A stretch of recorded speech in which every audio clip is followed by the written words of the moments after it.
Good morning, everyone, and welcome to the Electoral Area Services Committee meeting for Monday, June 9th, 2025.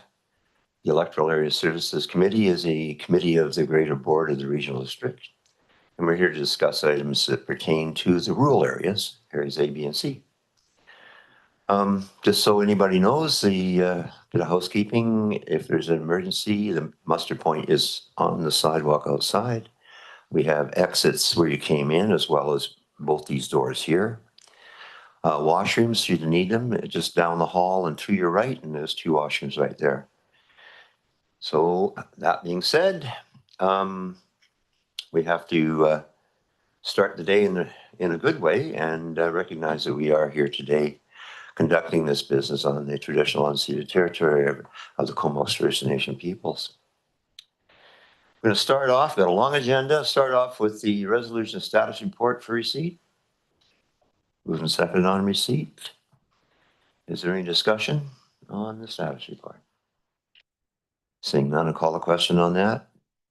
All those opposed? That carries. Now, delegation follow-up.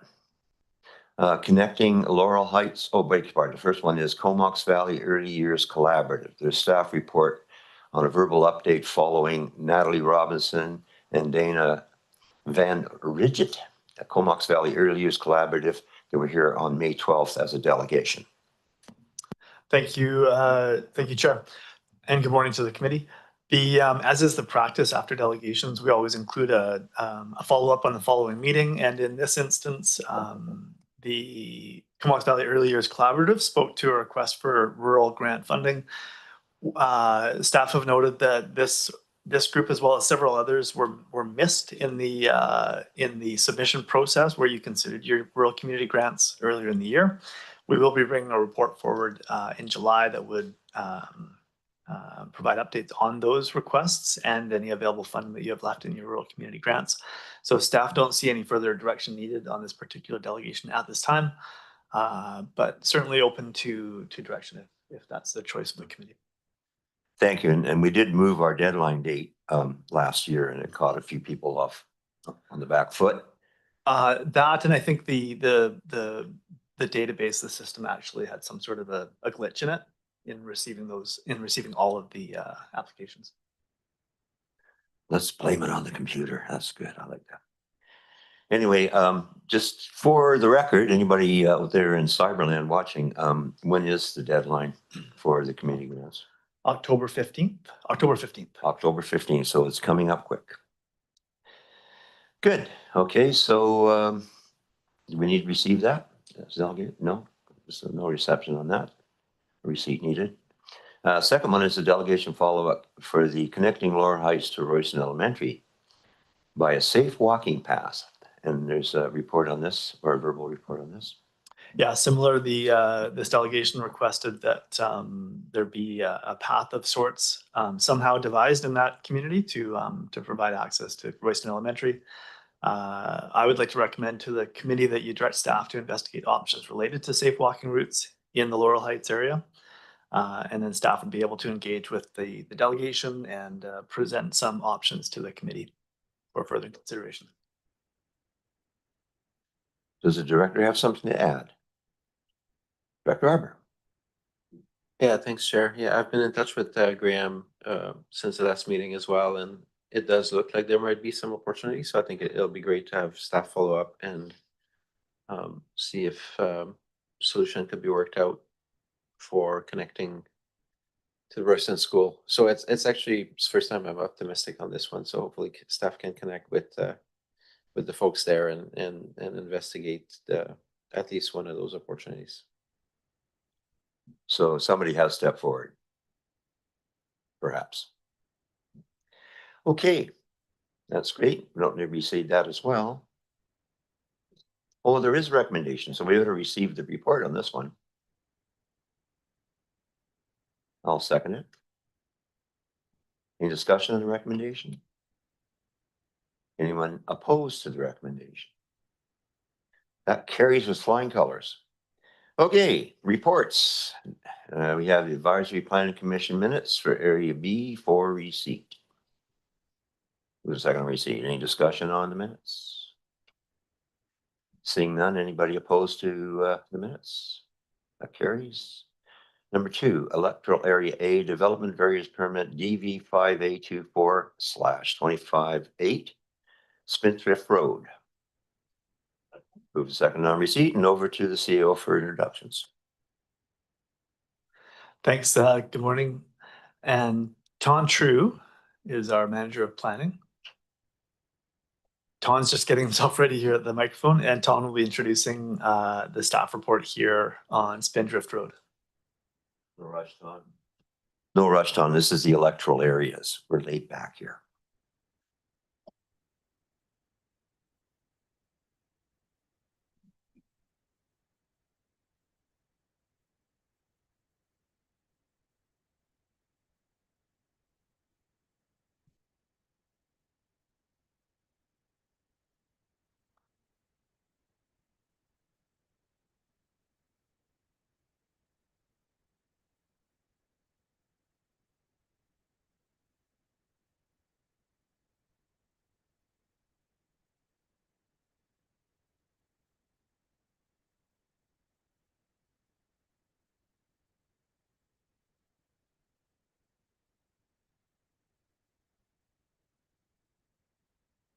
Over to you, Tom. Through CEO to the chair and committee, I'm going to allow Carter Ruff to provide their information about this application. Welcome. Thank you.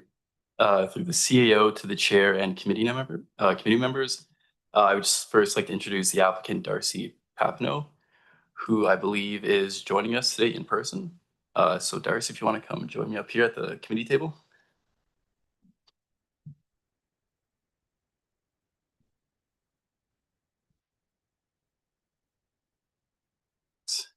So staff have received a development variance permit application to reduce the front and side yard setback for the construction of a carriage house at 258 Spindrift Road. Subject property is approximately 0.1 hectares in size and zoned country residential 1. Existing development consists of a single detached dwelling and a small accessory structure. As for the applicant's submitted rationale, the intent of the setback reduction is to avoid encroaching on existing septic infrastructure.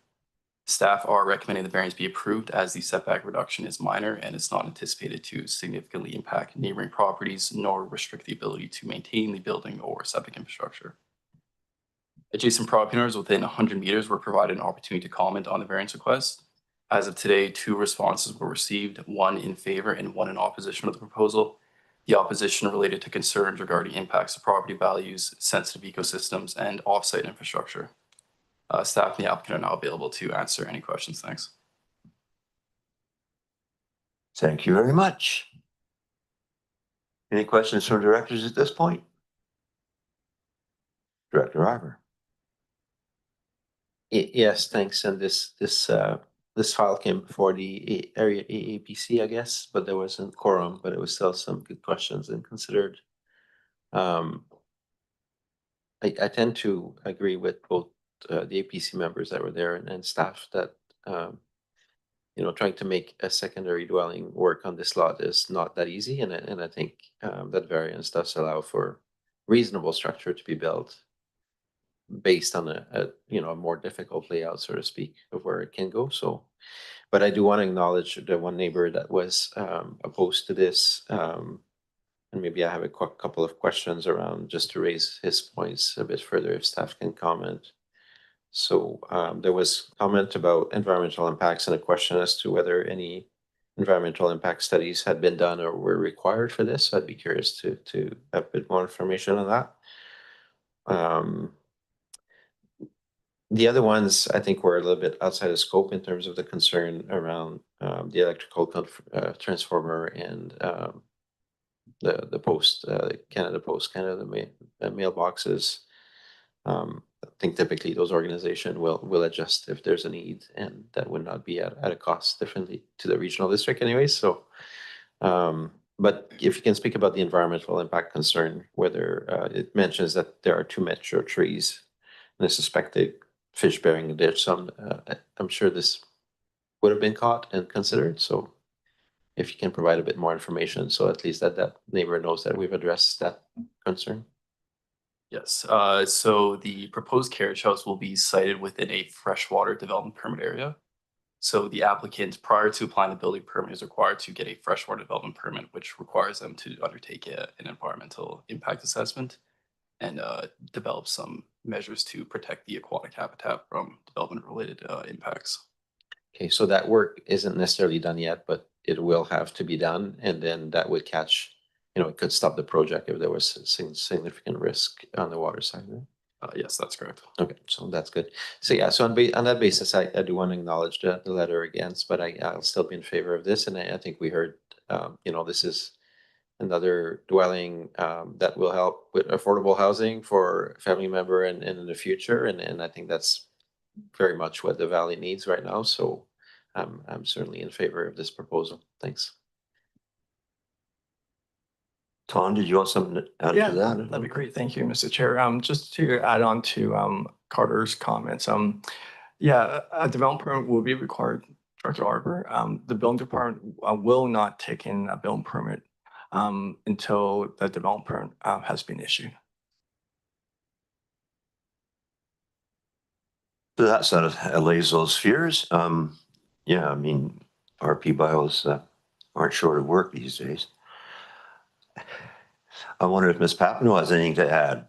Yeah, you think that this process is going according to your expectations? Do you have anything to add to what the planners have put forth so far?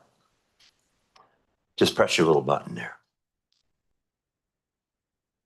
Again, I think my last question at the last meeting was, did anybody go out to see the opposed issues that are relevant?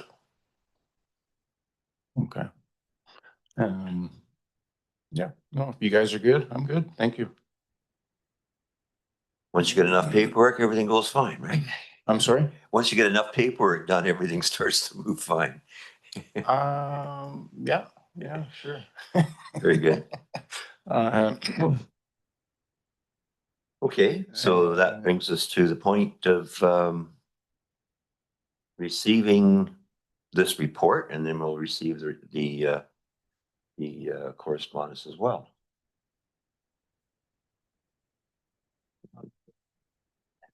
Yeah, it's been moved to on receipt. So on receipt, anyone opposed? That carries. Move the correspondence and seconded.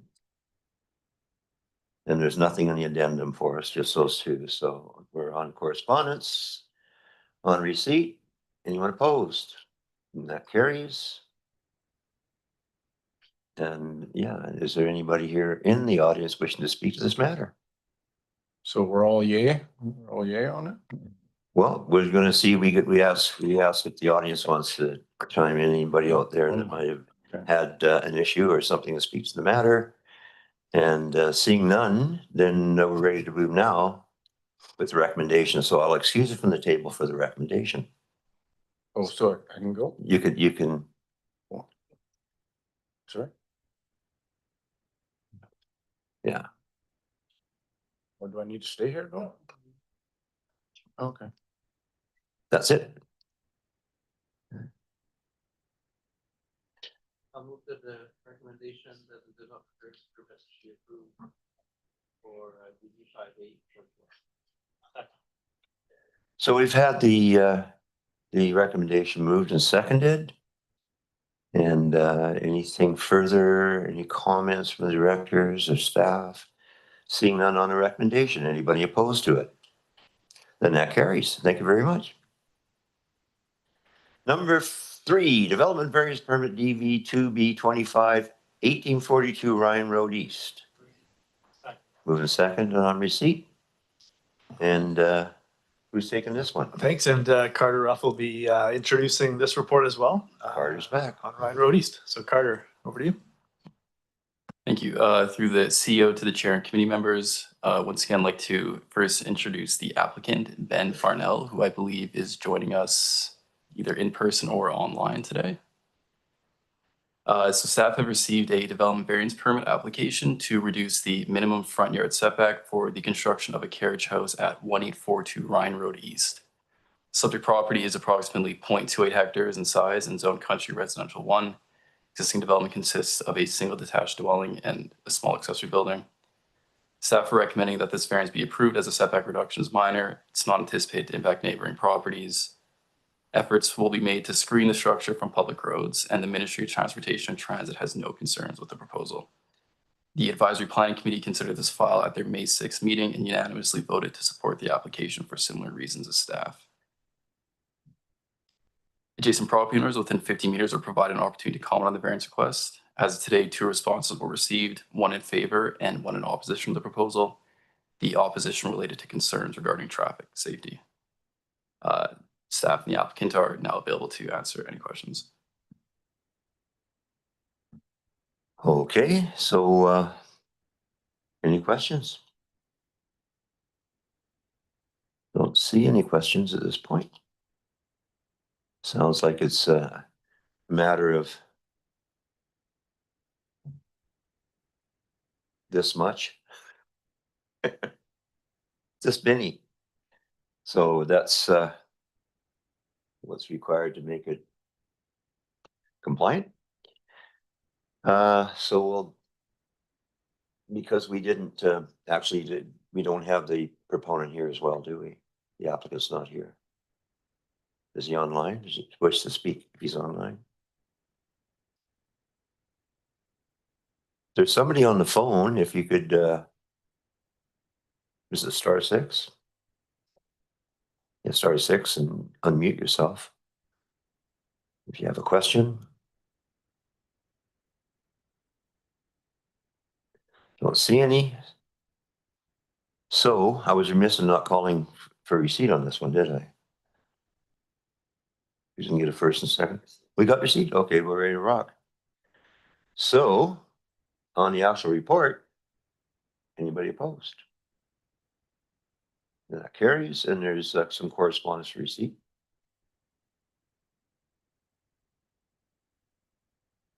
I'll move the correspondence if you want. Okay, move the second on receipt. Any discussion? Seeing none. Anyone opposed receipt? That carries. And the recommendation attached. Move the second on the recommendation. Okay. Any discussion on the recommendation? Any further comments? No comments from the gallery. Then on the recommendation, anyone opposed? That also carries. Thank you very much. Moving right along at this blistering pace, we have number 4, Electoral Area A, temporary use permit for a temporary use permit, TUP 2A 25-6660 Island Highway Southwest. Move and second on that. Thank you, Chair. One of our planner ones, Alberic Marginet, is here to introduce the staff report. And Alberic, over to you. Thank you. Through the CAO to the chair and directors. The applicant, John Toos, will be joining us online.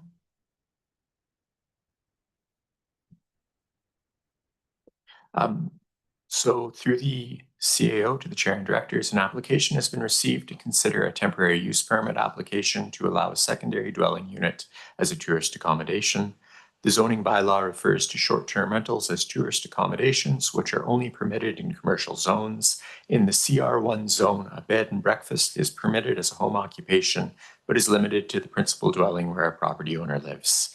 In cases where owners intend to use a secondary dwelling for tourist accommodation, a temporary use permit is required to add tourist accommodation use to the list of permitted uses on the lot. Staff recommend approval for this application, subject to conditions, for the reasons that it enables the use of this dwelling unit while ensuring that the unit remains flexible for long-term residential use, should the applicant choose. A condition of approval prohibits common public facilities, so as to reduce the so as to reduce the commercial impact of tourist accommodation use in residential zones. Adjacent property owners within 100 meters of the subject parcel have been notified via mail of the temporary use permit and were given the opportunity to comment. Notice will also be published in the Comox Valley Record in accordance with the Local Government Act. To date, no public feedback has been received. As the board continues to see more temporary use permit applications for short-term rentals, staff are exploring regulatory policies to present to their board this late summer to provide options on how the board can improve its decision-making and provide direction on short-term rental applications. The property owner, John Toos, is available to answer any questions you may have. Thank you.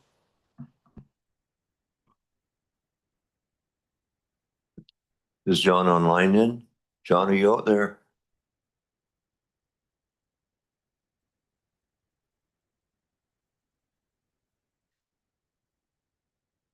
Do you wish to comment at all? Is he muted?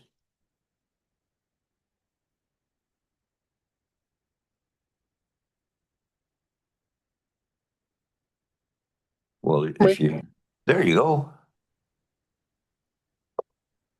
I think. Oh, one of those.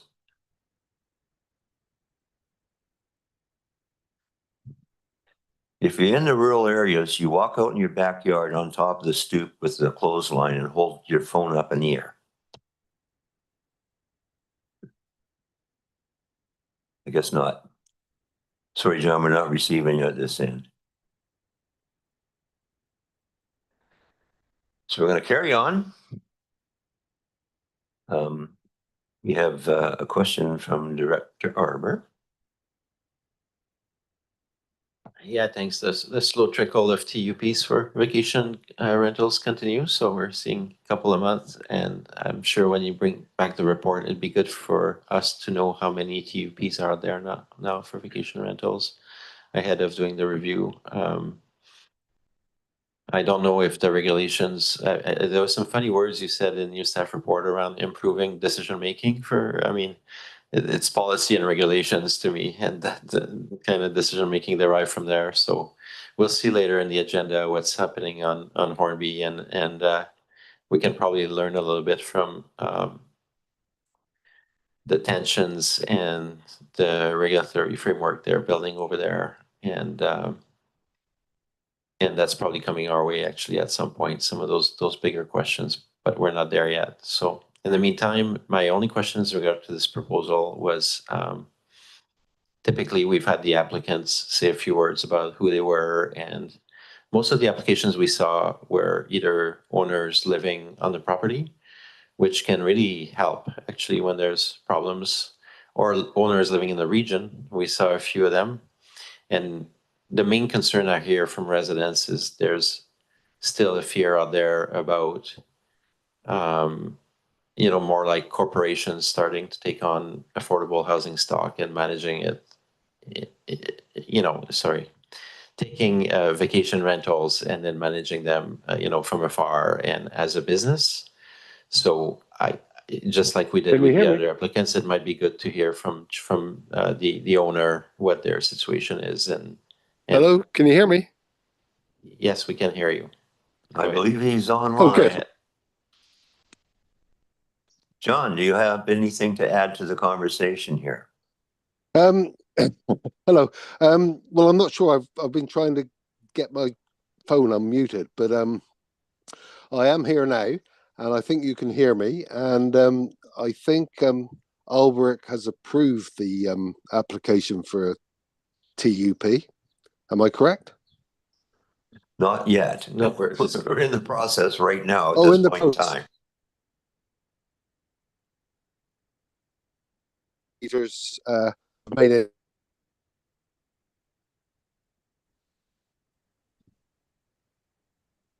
We're gonna take a comment here from Director from Area B.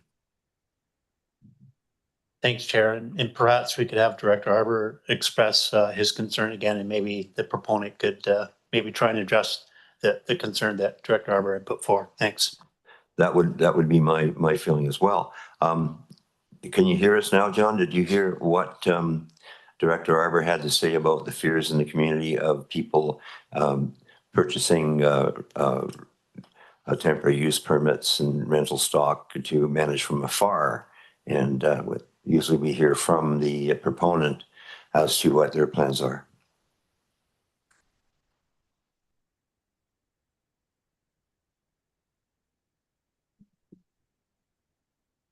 Oh, there you go.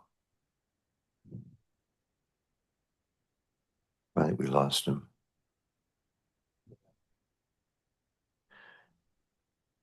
Maybe he's phoning in from a landline. Okay, Director Arbor.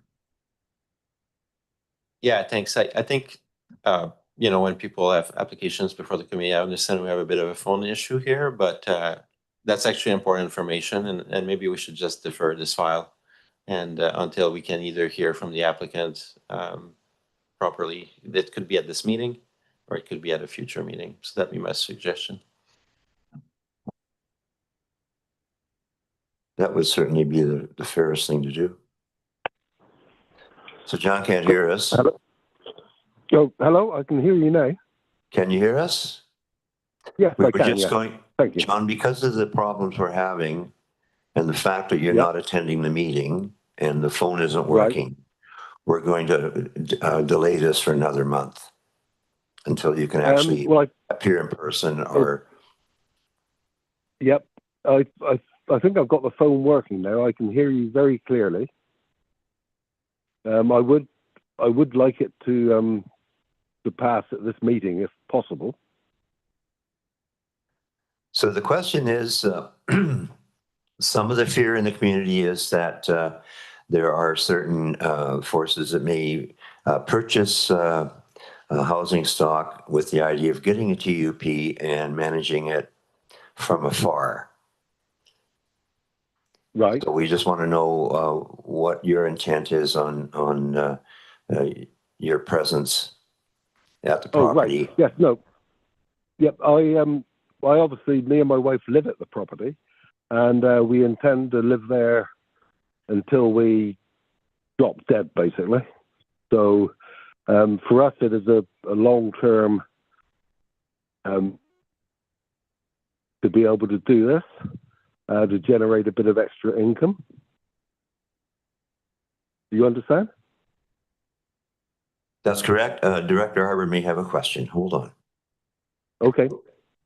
Thanks, Chair. It took us a little bit of time to get there, but we did get the information. Yeah. So based on that, I'll be happy to provide the recommendation to move forward with this TUP for 3 years and renewable. So thanks. I'm glad that the applicant was able to explain their situation. Thank you. Yeah, and so far as the drop dead part goes, you're in good company there. Right. Okay. Okay. Okay, we're going to proceed with this. So we're at the point. We're on receipt still, so we're going to take the vote on receipt. Anyone opposed to receipt of this report? Anyone in the audience wishing to comment on the TUP? There's no letters to receive. So, okay, so on receipt, anybody opposed? And that carries. And the attached recommendation, moved by Arbor and seconded by Hardy. Again, any comments, questions, staff? Then on the recommendation, anybody opposed? Then that carries, John. Thank you. Oh, great. Thank you. Okay. We have another one, Electoral Area Temporary Use Permit Application TUP 3A25 Eagle View Drive.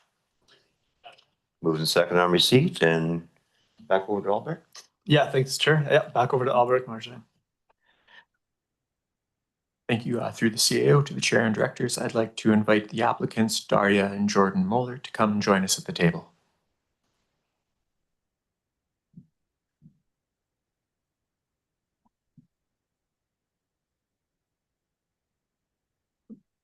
Through the Chair to the Directors, an application has been received to consider a temporary use permit application to allow a secondary dwelling unit under construction to be used as a tourist accommodation. The zoning bylaw refers to a short-term rental as a tourist accommodation, which are only permitted in commercial zones. In the residential 1 zone, a bed and breakfast is permitted as a home occupation, but is limited to a principal dwelling where a property owner lives. In cases where owners intend to use a secondary dwelling for tourist accommodations, a temporary use permit is required to add tourist accommodation use to the list of permitted uses on the lot. Staff recommend approval of this application subject to conditions for the reasons that it enables tourist accommodation use while ensuring a unit remains flexible for residential use. This temporary use permit prohibits the use of common public facilities so as to limit commercial impact and nature of this temporary use permit. The adjacent properties within 100 meters have been notified via mail of the temporary use application and given the opportunity to comment. Notice will be published in the Comox Valley Record in accordance with legislative timelines. Staff have received 7 letters in opposition from 6 unique households. All comments have been provided to the board for review and consideration. As the board continues to see more temporary use permit applications, staff are preparing a report for the board for later this summer to provide options to aid the directors in their decision-making and manage short-term rental applications. The property owners and applicants, Daria and Jordan, are in attendance and available to answer any questions you may have. Thank you very much. Thank you for that. Welcome. Do the applicants have anything to add? Morning, thank you for having us. So just off of the last question that was asked for the previous applicant, we too live on site. We are planning on staying there. The lower level of the carriage house is my jewelry studio. That was the point of building the carriage house. I also am a market host, so I host an artisan market. And my intention would be to have all of the handmade makers that I know up being featured in the short-term rental as an Airbnb so that people could have a really unique experience to the Comox Valley, and then they could actually come down to the studio and purchase those handmade items as well. So it's sort of like a full all of them kind of go together, I guess you could say. And so we want to create a really unique experience. We built an eco B&B, so it's all eco-friendly, non-toxic. I'm somebody who's chemically sensitive, so I find it hard to find accommodation that can actually be comfortable to stay in. And I know that there are a lot of other people who find that. And so it was very important for us to do that. Our whole property is an eco build, our house as well. And so we've put a lot of thought into what this would look like and consideration as far as privacy and creating a really nice stay that wouldn't have any kind of negative impact. I know that there was a few concerns which I'm willing to address if you would like me to. I don't know if I know all of the concerns, but Albrecht did make me aware of some of them.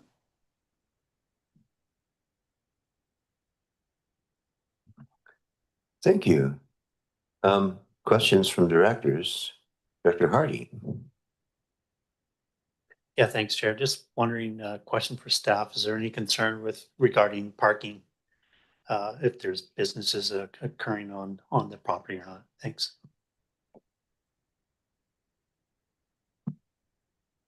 In the applicant's application, they provided on-site parking for all uses. Staff have also indicated in the permit that no on-street parking may be permitted.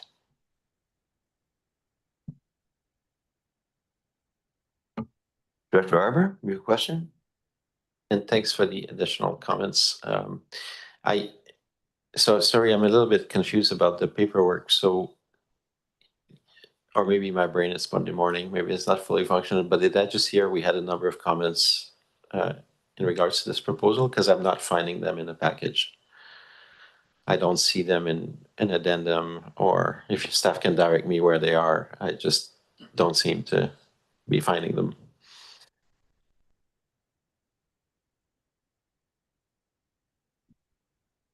First question is, did I hear correctly that there were 6 or 7 comments? Yeah, so I don't have access to those right now. Yes, Director Arbor, we have received 6 unique comments, 7 in total for this application. I believe that they were supposed to be attached.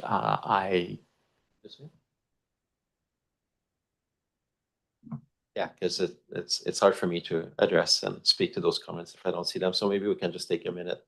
If it's just my tablet or something that doesn't have it, but No, thanks, Chair, thanks, Director. And I don't see correspondence attached either to the report, so I'm not clear on that. Perhaps that got missed in posting the agenda. I'm not sure.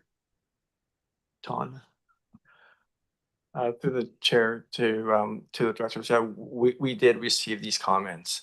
Unfortunately, a staff member that was is not here today. I guess that information was not passed to legislative service. okay, so if I may be, a couple of glitches. The first one we resolved today because the applicant was able to speak on the phone. For this one, it's a little difficult to pass something when you don't have the complete information, obviously. So, but that won't be solved very quickly unless we could track those comments before the end of today and bring this report at the bottom around lunch or something like that, because I would want to make sure that I read those comments and we can have a discussion on them. Otherwise, we'd have to defer. So at the discretion of the chair, that's my comments. I would think we can get hard copy on this before the end of the day at least. Yeah, to the chair, what we can do is if this committee wants to move this item at the end, we can track down those correspondence and submit this back to you. And just quickly in regards to Director Hardy's comments about parking, this is a temporary use permit for short-term rentals. When the carriage house is complete and has final occupancy, if the applicant choose to apply for a home occupation, her proposal will go through our zone bylaw, section 305 of the home occupation to ensure that there's adequate parking for the short-term, for their home occupation, which is her jewelry making. So staff does inform all applicants that there is no, you can't have off-street parking. All parking has to be on the property. They're different processes. A different process, that's correct. Yes, yes. Did you want to add something? Just to add to that, I have already been approved for a home occupation permit once the carriage house is complete. So it just isn't going to be stamped and approved until that is complete, but I have gone through the whole process and it already has been approved. Yeah. Okay. So I guess what we'll do here is I'll entertain a motion to table this. I may have a question first to the Oh, okay. Because you guys wouldn't have to stick around. Yeah, that's Okay, exactly so- my comments. So I You don't stay here at 3 o'clock, okay? You don't. You're welcome to, of course. We'll give you comfort pillows so you can. Sir.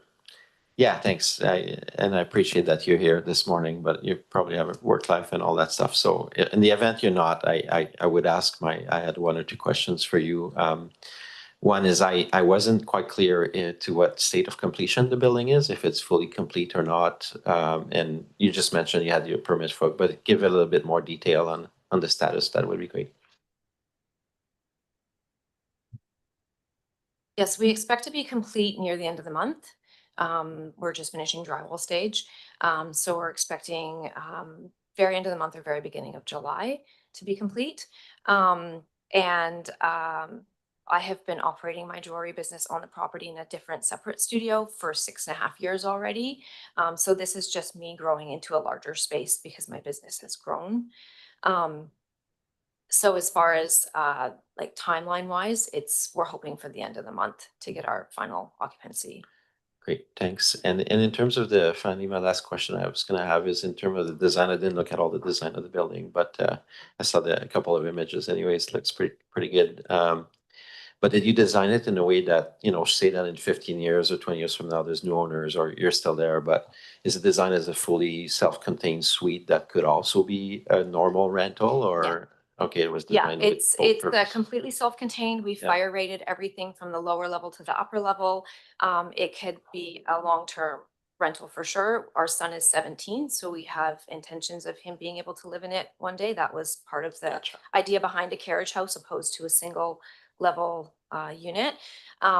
So it has met all of the codes and requirements to be a long-term rental for us for the future or for another owner.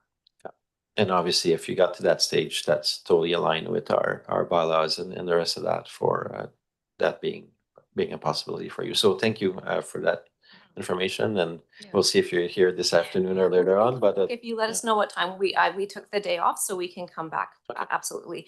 I know that there is one question or one concern that I was made aware of that is very unique to our area that I think might need some explanation specifically, which at a later time, if you want me to address that, I can. But I just know it's very specific to our neighborhood. yeah, no, thank you. So we'll just wait for those comments to come back, Okay. and then if you're here, that's great. If Sure. not, we'll do our best. Thank you. Okay. Okay, so it's a motion to table this until later on in the meeting. Any opposed? That carries. Thank you very much. TUP Day.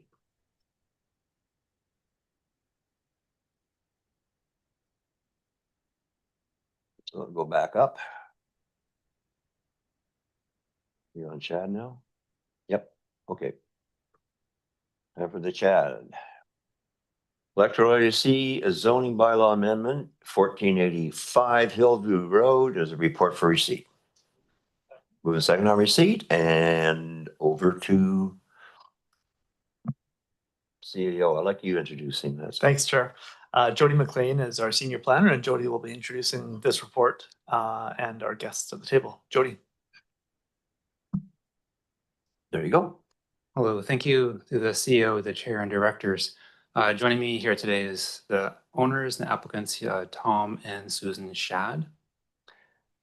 They own this 3-hectare lot out in Merville, and it was formerly used as a manufactured home park, but since its change in ownership and back in 2001, it's been used for its single detached dwelling and for agricultural purposes. The zoning bylaw still has it zoned as mobile home park, which does not permit that. So the owners have requested the CPRD amend the zoning bylaw. In January, this committee considered the proposal and opted to proceed. The referral responses from the Advisory Planning Commission and external agencies are included in your package there, along with a draft bylaw that's suitable for first and second reading. Based on the commentary that we received, that draft bylaw would keep the mobile home park zone on the land, but add agricultural use, single attached dwelling, and secondary dwelling or suite to the list of permitted uses that could occur there. This retains the option for the future owners to develop a mobile home park here without the need to go through another rezoning. So, Mr. Chair, this bylaw is eligible for a public hearing.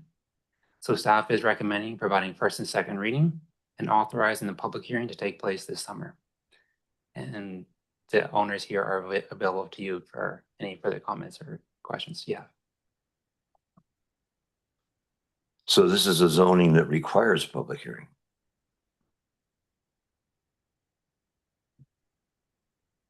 It's eligible one. It's consistent with the official community plan, so it's feasible to go ahead without a public hearing, but one here is recommended. This is a zoning bylaw, so an application that's been triggered by a bylaw contravention. Yeah. So Oh, okay. we're going to So you gotta do it recommend all above board. Okay, understood. Director.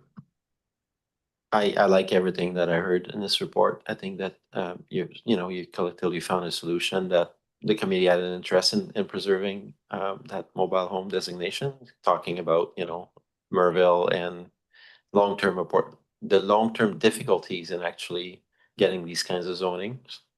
So preserving that while looking at, your situation and the current use, I think that's great. And obviously we're not deciding on the application, but I think sending it to public hearing because there were some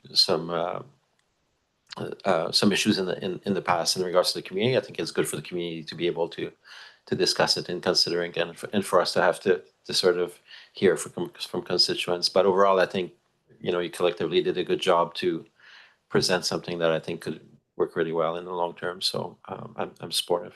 Thanks. Thank you very much. Director Hardy.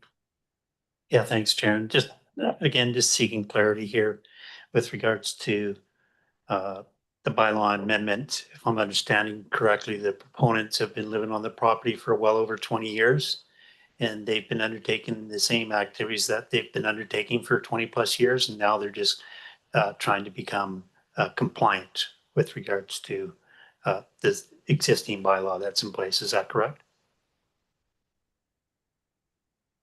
Yeah, yes, you got it exactly right. Yeah. Thank you. Well, my question to staff is, so if this farm has farm status, or this property has farm status, regardless of our zoning, so with farm status, does that not also give the property owner protection under the Right to Farm Act? So if someone doesn't like the smell of the manure, they can go pound manure, shovel manure. Director? Yes, Jody. Yeah, the Right to Farm Act's only triggered if farming is permitted by the zoning bylaw or the Agricultural Land Commission. Oh, so that's the catch. Yeah, so The different department. Yeah. Okay, one is BC assessment, I understand. Yes, based Yeah. on values of. So you have BC assessment, CVRD, ALC. How many more acronyms you put in there? Okay, good to know.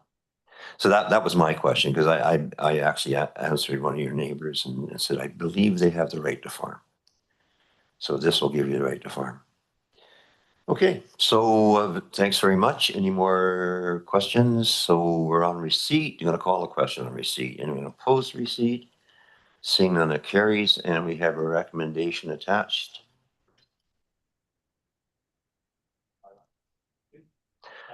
First and second reading by Lady 7-2 and seconded. Any more discussion? Anyone opposed? That carries. And finally that? Or it was finally that it included? We have to tag it in? No? Okay. And finally that, we schedule a public hearing in the middle of summer. Sorry. Director. Yeah, on that one, I'm just wondering about the timing when a public hearing might occur.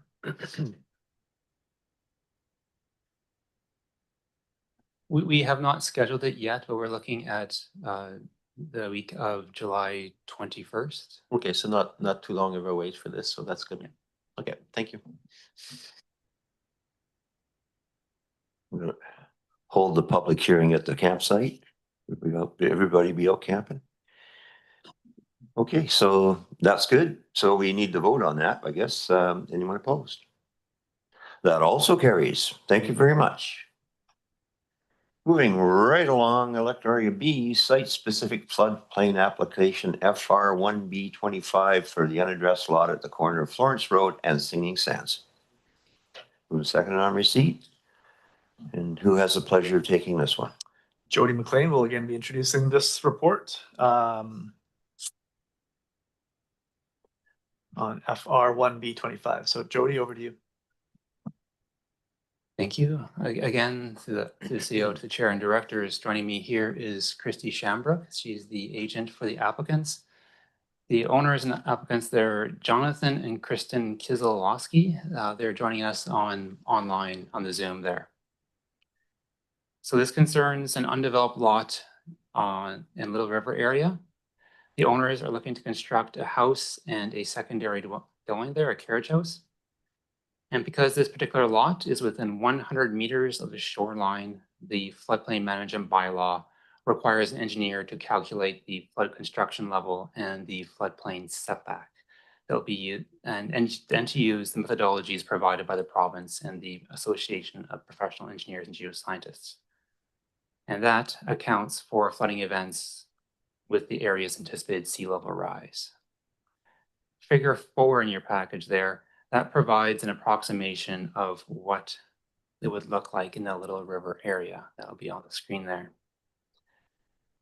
So this property, as you can see, is entirely within that designated floodplain, and the bylaw does not allow for the siting of buildings within the floodplain setback.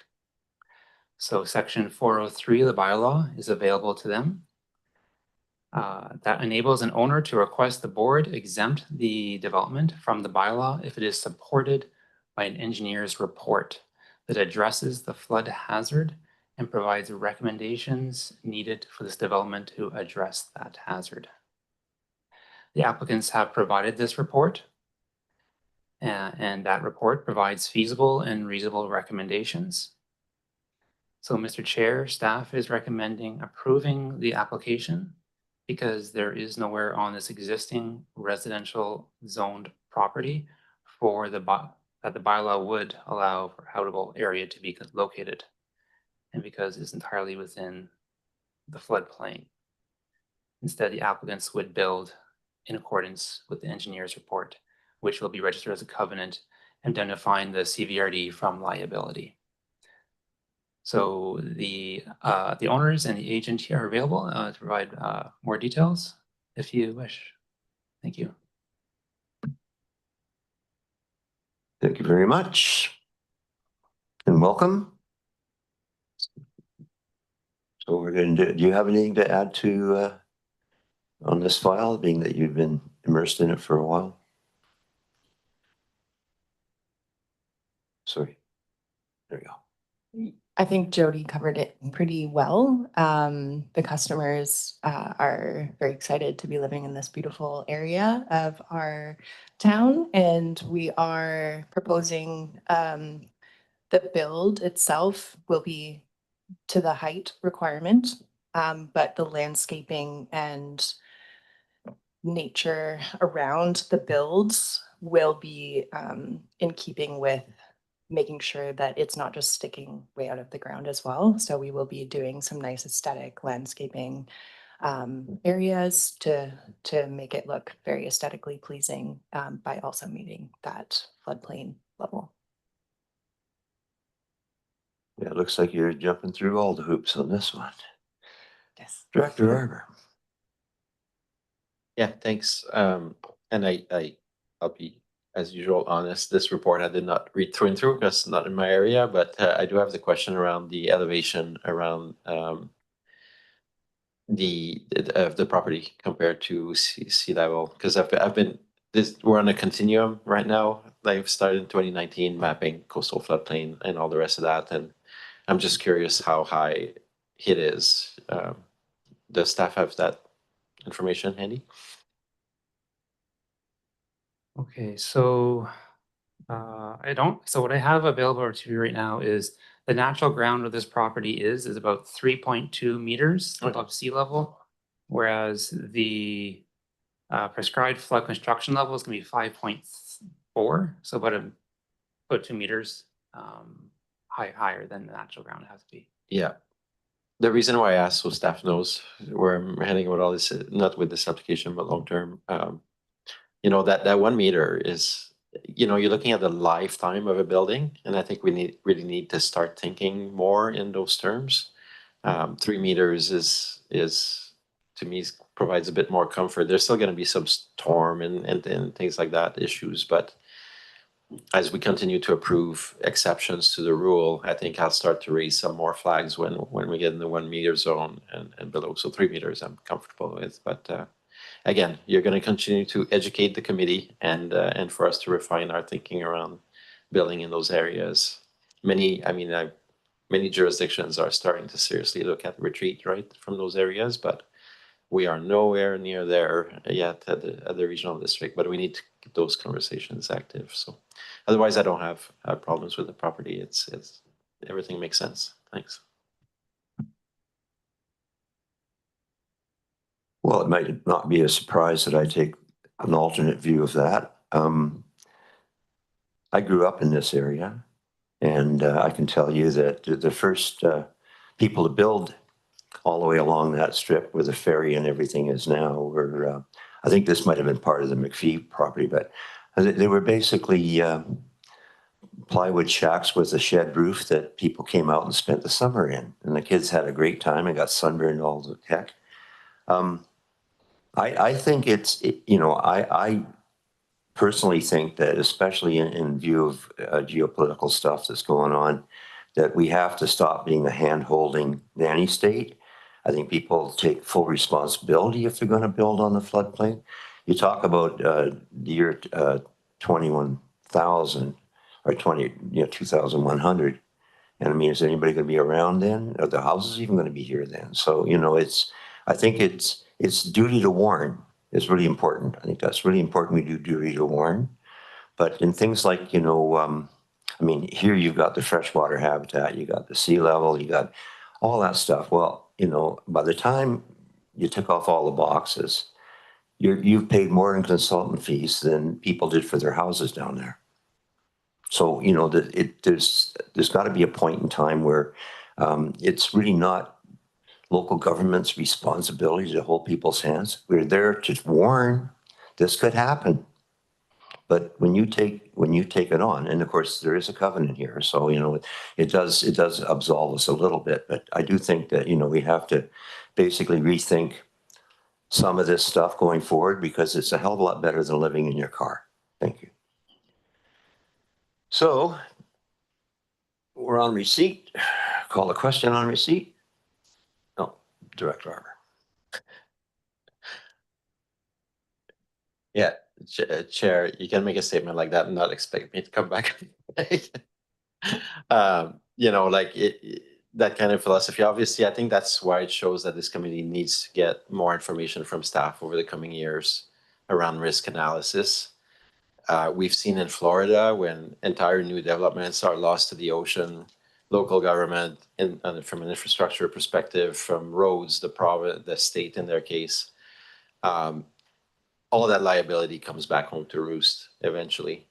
And I think we need to exercise our corporate diligence and as government rep to understand what those risks are. We can't just, I think duty to warn is good in theory, but a lot of those things typically come back to haunt all levels of government down the road. So I think we need to keep taking this seriously, and people, I think, understand that when they build on the waterfront, it's complicated nowadays. And you layer in the archaeology and cultural heritage permits, it is very difficult, but there's good reasons for that. Thanks.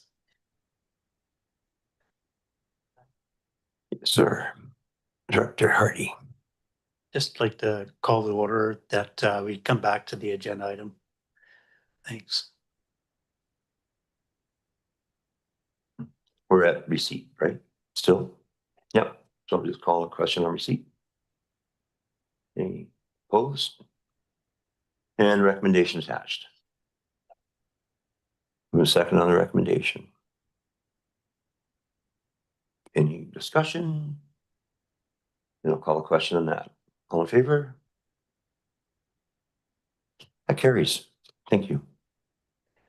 Now, do you want to rise from the table at this point, or this would be a good time to call a short recess and look over the correspondence from the previous? Yeah. Let's call a quick recess so we can deal with the matter at hand.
Yeah, we'll give him the time, okay.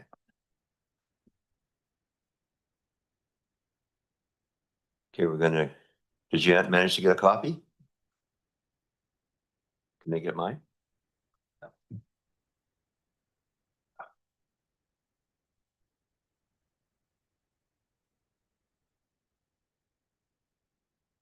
We're gonna move on for now, to give you a chance to read it.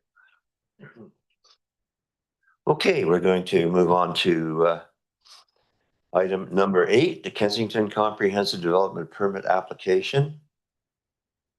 PID 030955238. And over to CAO for introductions. Thank you, Chair. Stephanie Pollock, our Planner 2, will be introducing this report and supporting the discussion. Stephanie. Thank you. Through the CAO to the Chair and committee members, a Kensington Comprehensive Development Permit has been received for the development of a new CVRD fire hall. The subject property is located along Island Highway, north of Union Bay for context, and is 1 hectare in size. The property is designated as being within the Union Bay Settlement Node by the Regional Growth Strategy and Official Community Plan. The property is zoned golf course residential within the Kensington Comprehensive Development Zone, and this zone permits institutional use, which includes a fire hall. The Kensington Comprehensive Development Permit Area is a form and character DPA, located north of and adjacent to the Union Bay community. The official community plan contains guidelines for proposed development, and the intent of these guidelines is to ensure that development is attractive and coordinated with the form and character of the Kensington neighborhood. Relevant guidelines include form and character, landscaping, screening, outdoor storage and signage, environmental guidelines, and rainwater management. The applicant has provided a written rationale addressing each of the guidelines. This rationale provides the following information. The building was designed to have all facades have articulated cladding panels and awnings so that there are no blank, unarticulated walls. It was designed with crime prevention through environmental design in mind, and all lighting complies with the dark sky policy. In regard to landscaping, all proposed vegetation will be native to the West Coast, drought tolerant, and will of course comply with fire smart requirements. For the environmental guidelines, a separate Eagle Nest development permit application has been made as development is proposed within 200 meters of an active eagle nest. Finally, in support of the application, a rainwater management plan was submitted. The applicants, Caitlin Dale and Marco Simsik of Simsik Architecture Studio, have joined us online on Zoom and are available to answer any questions, as is Fire Chief Bruce Green. Thank you. Thank you very much. And we have somebody online. Yeah. Is it? There's a few of us. There's 3 of us. Hi, we got you loud and clear here. And do you wish to add anything to the comments? I do not. Okay. I think that covered it. Thank you. Very good. Bruce, you're okay? Yeah, I'm good. Okay. So we have questions lined up here with directors, and we're going to start with Director Arbor. Yeah, thanks, Chair. There was both excitement and some questions yesterday at the Union Bay Days around the new fire hall, and so it was fun to engage with residents there, and it was great to see a big contingent from the fire crew, the Union Bay Fire Department were there as well.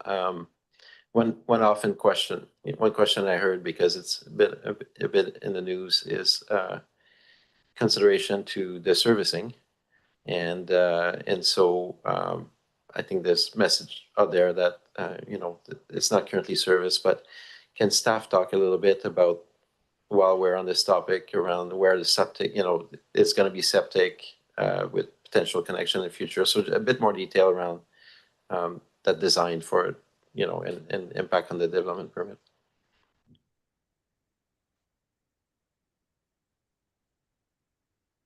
Or for staff or the applicant, I guess. Don. The chair to Director Arbor. Sorry, I missed that question. Can you just repeat that, please?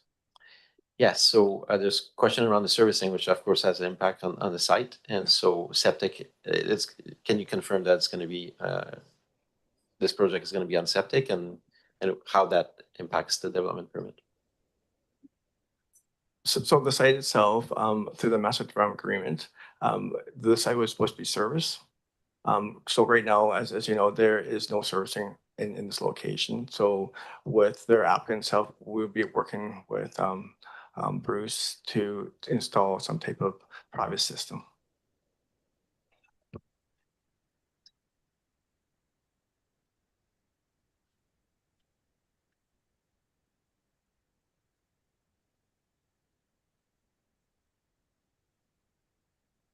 More?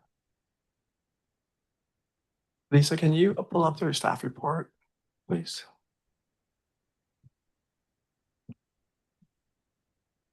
The site plan.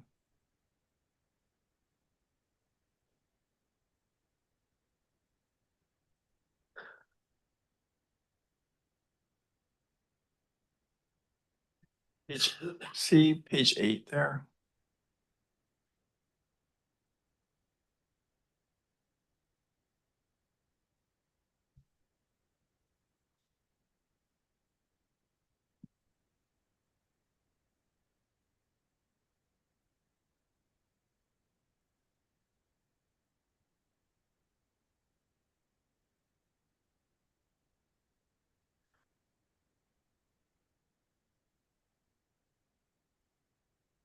Then Marco.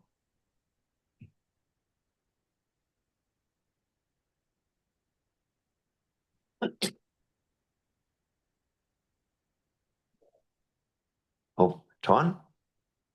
Oh, thanks, thanks, Mr. Chair. Marco, you're on the line there. Can you just confirm to us on the site plan where that septic field will be located? I can Yeah, I'll get them to do that. So there's a dashed box right now in the lower left corner. I don't know if you can see it. There's a parking spot labeled number 25. Right below that, there's a dashed box. That will be the location of the septic field. There is also a tank system, which will sit essentially where the mouse just was. It's labeled P1. It will be landscaped over top. Only the tops of the tanks will be visible and accessible. Exactly. Yeah. We are working with the septic engineer, so the system has been already designed, and that's the current proposal. Director? Okay.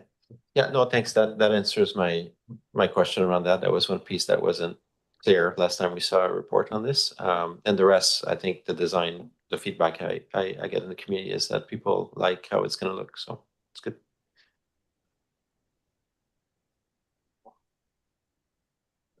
Director Hardy? Yeah, thanks, Chair. And again, for clarity purposes, I'm just wondering, with regards to the actual property that the fire hall is going to be built on, who owns the property? I'm just wondering if staff can answer that. To the chair, to Director Hardy, the property is owned by the regional district on title. Our name is on title, saying that we are the sole owner of the property. Okay, and that was based upon an agreement with? It was agreement with their the Union Bay Estates previous owners, I guess.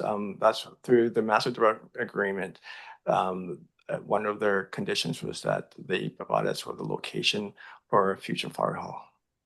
Could I have a follow-up question? Yes. So, Chair, through the chair to the staff, I guess I'm just wondering again with regards to the influx with the Union Bay Estates right now, where that property has been assigned to the CVRD, if that's still the case or not, or if that's totally outside of what's going on with the Union Bay Estates right now. Thanks. So the property itself, Chair, and to the director, the property itself is in the name of the CVRD. That property has transferred, and so we're proceeding with the property because it's in the CVRD's name. But good, Chair. Again, just for clarity purposes, I'm just wondering, and just following up with Director Arbor's comment or question earlier with regards to servicing, when we're talking about septic and water, and possibly archaeology concerns. if those have been fully addressed or not with regards to how those activities, if a septic field is going to be put in place, has that been approved? And with regards to access for water for the facility, if that's been addressed. And just wondering if the project can proceed without all those activities being addressed. Thanks.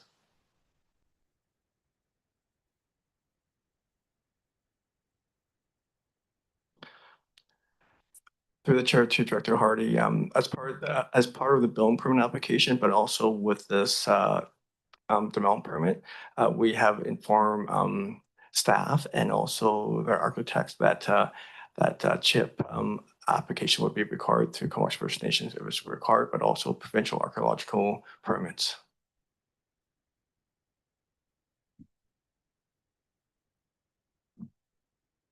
Any other questions?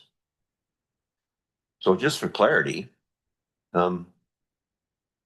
Union Bay Estates, Kensington Island Properties, or what have you, is up for sale. And we have the 2 parks and the fire hall site title transferred to the Comox Valley Regional District, correct?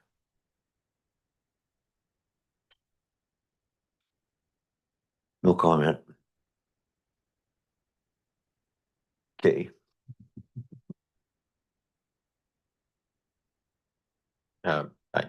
If I may, again, maybe Dr. Hardy also this might be a bit slightly outside, but again, context matters. I think we need to know that that fire hall property, I'm glad the question was raised. Yes, it is 100% owned by the CVRD. And so is the Union Bay Nature Park has also been fully transferred. Those are community benefits. Often in the community, I hear people saying we haven't gotten any benefits yet from Union Bay Estates. And here's 2 very recent examples. Union Bay Estates obviously going for, through the sale process and the court processes is not great in regards to other projects that we're working on, and the community is very aware of the sewage. In the case of the fire hall, I think it's what we heard from staff today is very clear. It's a clear transfer of property. We'll go through the usual processes in regards to the CHIP application and hoping to put shovel in the ground, in the next number of months, / maybe up to a little bit longer than that. But yeah, those questions and maybe because both Chair and Dr. Hardy raised this, there's probably a need to update our website too, so that there's real clarity for residents as well around what this all means, right? So, yeah, thanks.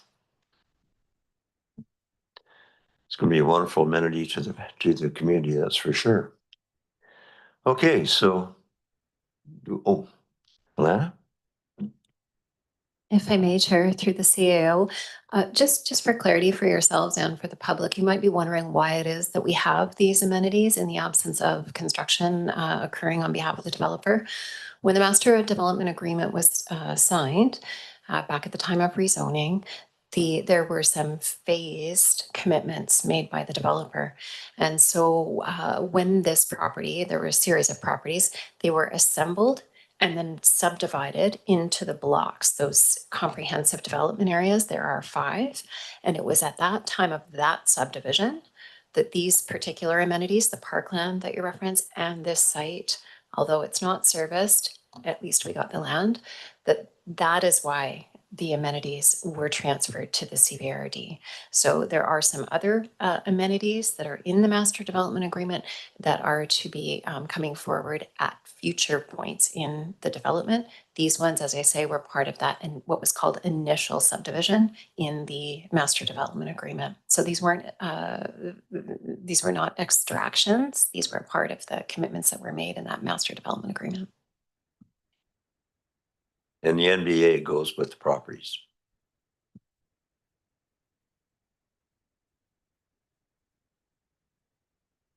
We're on receipt.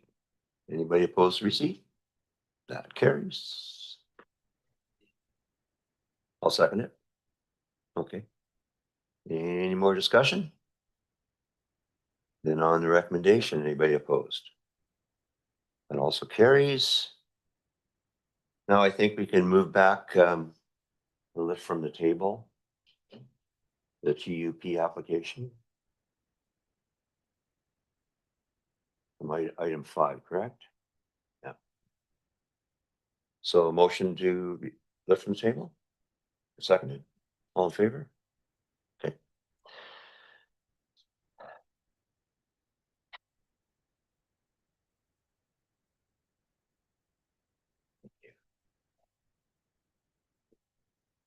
So, Mr. Chair, thank you for deferring this topic until you've had a chance to read the comments submitted by the public, and apologies for not having that as part of the agenda package. I understand the correspondence has now been made available. It will be posted on the agenda as well, and I understand the applicants have also received a copy of the submission. And so with that, I believe you're back at the point now, Mr. Chair, of dialogue with either the applicants or with staff. And receipt of the correspondence should be given consideration. Well, let's do that first. Proper procedure would be to receive the correspondence at this point. Move a second on receipt. And you want to hold back on the approval receipt until we ask questions, or? Yeah, that's probably proper. Director Arbor. The first thing I want to say is I want to thank staff for printing the materials and making it happen on the same day. And I don't feel like just for the record, I don't feel like I've been rushed. I've had the time to review the correspondence and read all of it. And I understand the applicants have as well. And so I think we're back to where we should be. And I don't know if staff wants to frame a little more, because you've sat on that correspondence for some time, and then maybe the applicants may have comment, and we can go from there. Thank you through the chair. The reasons for objection include limited access and impacts to have increased traffic to the neighborhood, concerns on impact to neighborhood form and character, concerns about the housing shortage, and the needs for long-term housing in the Comox Valley Regional District. If I may. You want to proceed? Yeah, that seems aligned with what I read in there. And in regards, I'll just have comments and then we can have a discussion. Like in regards to, there were multiple comments about it being sort of not quite a cul-de-sac, but there's just that narrow entrance into the neighborhood. As I was reflecting on that, it's, I think in terms of a short-term rental, if you just look at in the basic way, I'm not sure how much car traffic that will add. The accommodation is quite small. I don't foresee large groups of people living there. So, and there were some points raised as well around, people that don't live in the neighborhood may not know that, but those are actually public roads. This is not a private gated development. So I think there's an assumption at the ministry in regards to that road that it is okay to have that. So on that one point, I felt I could understand the concern, but I didn't necessarily see them as being central to the application. There were many comments on the rental stock, which resonates more in the sense that, yeah, it's true. We're trying to balance out opportunities for rentals. And there was one concerning comment that I'm sure staff saw, where one of the people who wrote said they had applied for, wanted to start a short-term rental and had been told, actually, we don't do that in district. That was 18 months ago. So for the people that experienced that, there would be an inconsistency. And I don't know if staff wants to talk about how we have considered temporary use permits in relation to what the province has introduced and the rest of that, because I think that's material to why we're here and going through all these TUPs. So I thought that was a legitimate concern. So it'd be great to hear at least some feedback from staff on how we treated a different application or somebody that approached a regional district versus today. Thank you, Mr. Chair, to Director Arbor. Yeah, I actually had an opportunity to speak with that person who wrote those comments in regards to them coming in and asking if short-term rental was a permitted use. Staff did answer the question correctly, saying that the zone does not permit short-term rentals. there was no further discussion after that. I wasn't at the moment in time, but I can reassure you that staff, as planners, we do provide options to the applicants if they're willing to move forward past the zoning. Just quickly, if I may, right before the break, the applicant did mention something about short-term rentals that's been approved. I can confirm to the directors now that their home occupation for her business has not been approved. And the reason why is we do have an application with on this property for home occupation, but as I said earlier, that the home occupation won't be approved until they get final occupancy for that carriage house. So that carriage house has to be complete before we provide a zone compliance with regards to home occupation. And as I said earlier, for the carriage house itself, the carriage house meets the carriage house regulations. But one of the regulations for home occupation for the carriage house is that the main floor has to have one parking stall for a vehicle. So the applicant can use the remainder for a home occupation.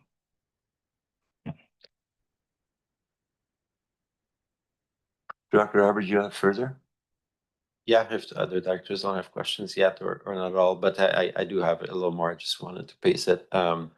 That home occupation was interesting, but I would say that is, just to confirm, that is, we have that process, but generally speaking, most rural residents can have some kind of home occupation, on their lots. So it's not something that is the object of today's decision in regards to the short-term rental. Is that correct?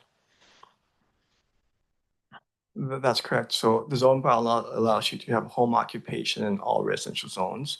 And then depending on the size, you can have something that's a little bit larger than home occupation, which is where you can have a business where you can have fixed cars. So the larger the parcel, there are more options for these types of home occupation. So the zone itself allows you to have home occupation, and there's been comments about traffic. The zone allows you to have 2 dwelling units, but also allows you to have home occupation as part of it too. And as Albert mentioned in the staff report, you can also have a bed and breakfast.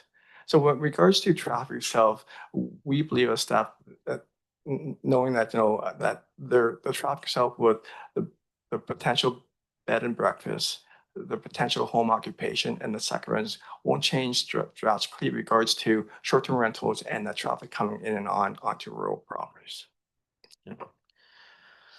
Yeah, so I guess my final thoughts, that's where I sit right now. I could be influenced by the other directors' comments or the applicants, but my experience living in rural area for a long time is people try to do long-term planning around their assets and things. And what I heard earlier today was, they could see a family member eventually moving in there, but maybe there's a need to set things up and pay the bills in the meantime and that kind of thing. So I think in this case, even though I know the people who have sent letters may disagree with me, I think there's the 3-year permit does allow to test something out.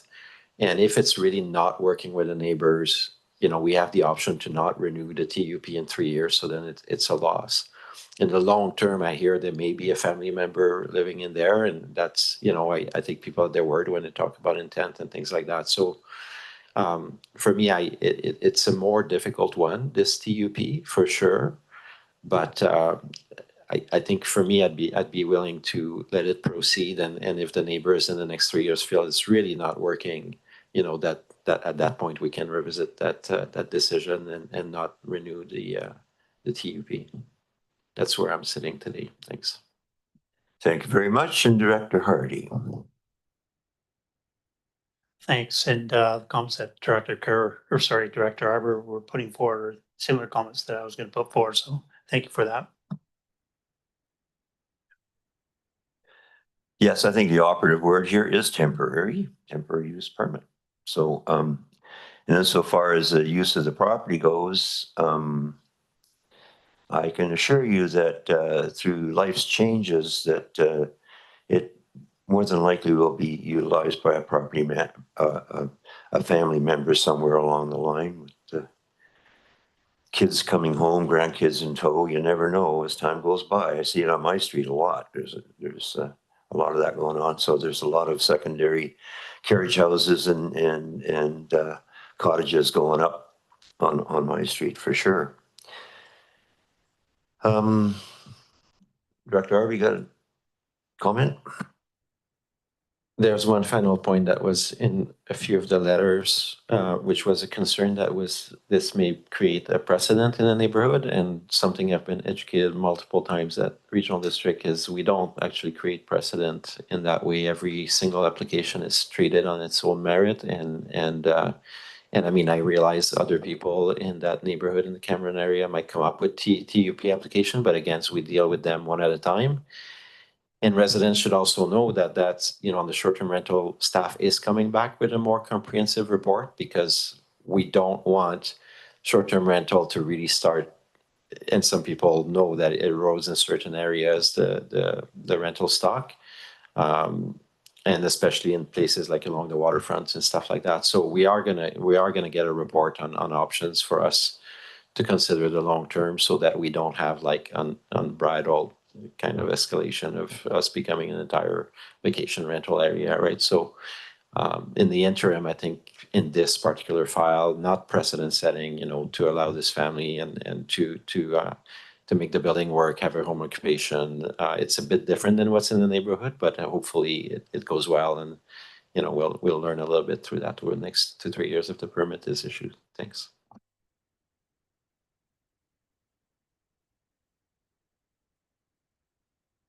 Comments from the proponent? Yeah, I just want to say that there are actually 3 Airbnbs being operated on Cameron Road currently. 1 is within a dwelling and 2 are within a carriage house. And our neighborhood is very, everybody knows everybody. We all know each other by first name. So, because it's not a very large area. And most of the neighbors that I spoke with didn't even know that those Airbnbs were being operated. It's had a very low impact on the neighborhood. So I appreciate that you're suggesting that we take a look and see how it works. And I really do feel like it will work. We're a quiet family. These are our concerns too. We don't want, short-term stays that are wild and loud as well. And so we just appreciate your consideration in that. And I agree fully. Speaking of wild and loud, some of the reports I've read are saying that the newer generations are much more conservative and quiet, and non-drinkers, non-smokers, non-drug users in a lot of cases. It's us crazy seniors that are still carrying on. So party on, okay. We're at the end of receipt, I do believe. So I'll excuse you guys from the table again. Thank you. And on receipt, take the vote. All in favor? That carries. And the recommendation attached. Oh, we better receive. Yeah, that was what we were receiving, wasn't it? We were receiving so we were receiving correspondence. So we've done that. So now we're at the point of bringing forward the recommendation. Second recommendation. No further comments on the recommendation. Anybody opposed? That carries. Thank you, staff, and thank you, proponents here for all your patience, and we came up with appropriate path forward. Thank you. Now, we're past Kensington. We're number 9, the first responder agreement. Moving second and over to CEO for introduction of Bruce Green. Thank you, Chair. Bruce Green, Regional Rural Fire Chief. Yeah, easier said than done. Bruce will be introducing the staff report here on the first responder agreement and available for any questions to follow. So Bruce, over to you. Thanks, James, and through the CEO to the chair and the directors. Currently within BC, there are, with first responders, fire departments are doing first responders, and there are many fire departments that don't have first responder agreement, some that do, some that are outdated, and they're all different. In the last 3 to 4 years, BC Ambulance and the Fire Chiefs Association of BC have been working collaboratively to create one agreement for all fire departments in BC. So what we have before you today is the agreement that they've came up with. And it has been vetted by, there was 20 communities that the FCBC reached out to look over this agreement and make changes. And Oyster River Fire Department was one of those communities that was given the opportunity to vet and go over this agreement. The agreement is in three parts. The first part is the agreement, which is that every fire department in BC will be signing that. The intent is for every fire department in BC to sign that same agreement. And then there's response plan 1, which is going to be separate for each department. So Oyster River Fire Department does all FR calls. Hornby Island Fire Department might do separate fire calls, Devon Island as well. So it gives us opportunity to dictate what services that community is going to be providing and what level they are providing. So we can choose if we're going to provide first responder level or EMR level. And then the third attachment that you have is the addendum, which speaks to what supplies BCMS will give back to the fire department. So we have use on scenes. Currently, there is no such agreement in place, and it's at an ad hoc basis. And depending on the paramedics that show up, sometimes you get the supplies back that you use, and sometimes you don't. So that addendum clearly states what supplies we can get back will help the fire departments moving forward. So with that, I open it up to any questions that you may have.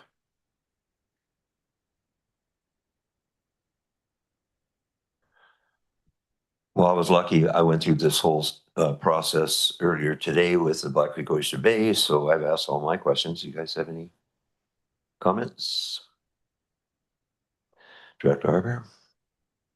No, thanks. I just want to say thanks to staff because especially in regards to Hornby and Denman anyways, that integration between medical and fire responders has always been tricky. And I think that all of our chiefs, including Bruce, are very proactive in looking at how we make things better, first of all, for people that use or need the services.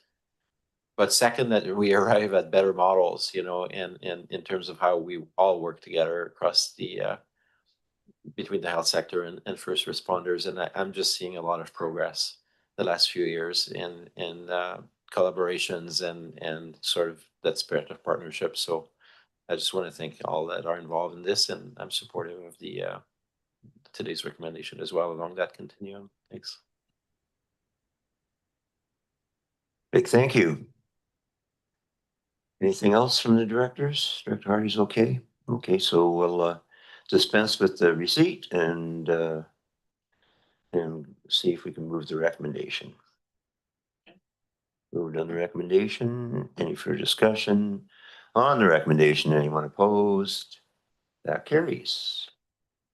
Now we have a report around Hornby Island Trust requesting a feasibility study on short-term rental accommodation. An update. So person seconded on the report, and over to CAO for introductions of Amanda. Thank you, Chair. Amanda Yazinski is our Senior Manager of Building and Bylaw Compliance, and Amanda has drafted this report and available to support the discussion. So Amanda, over to you on the request for the feasibility study on short-term rental accommodation for Hornby.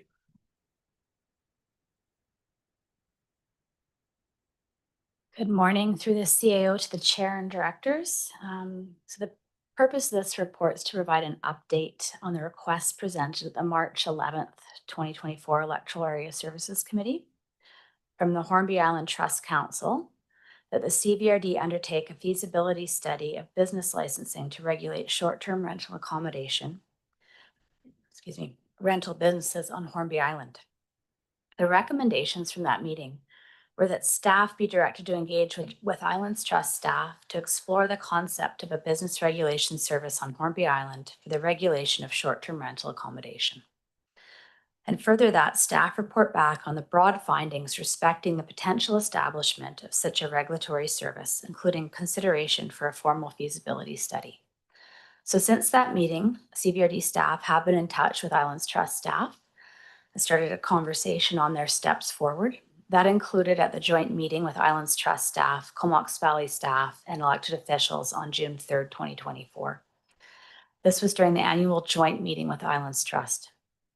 Following discussion around establishing a business regulation service on Hornby Island at that meeting, it was agreed upon that the Islands Trust would need to explore the concept of business licensing and provide the CVRD further information that identifies specific issues that they would like to address through the establishment of business licenses.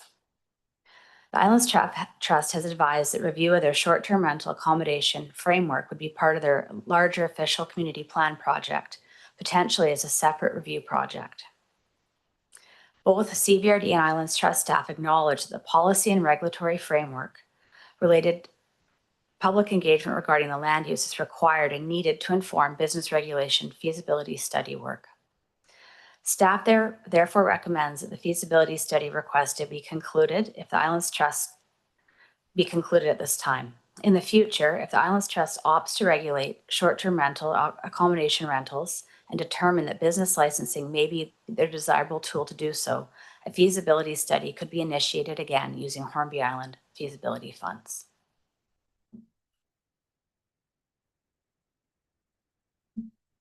Thank you, Amanda. So,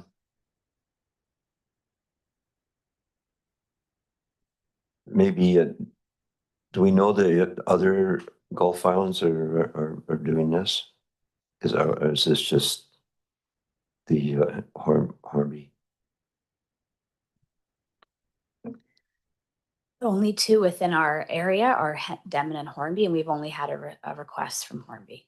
So I'm not sure about the other islands. Not within the other trust. jurisdictions. So, just Director.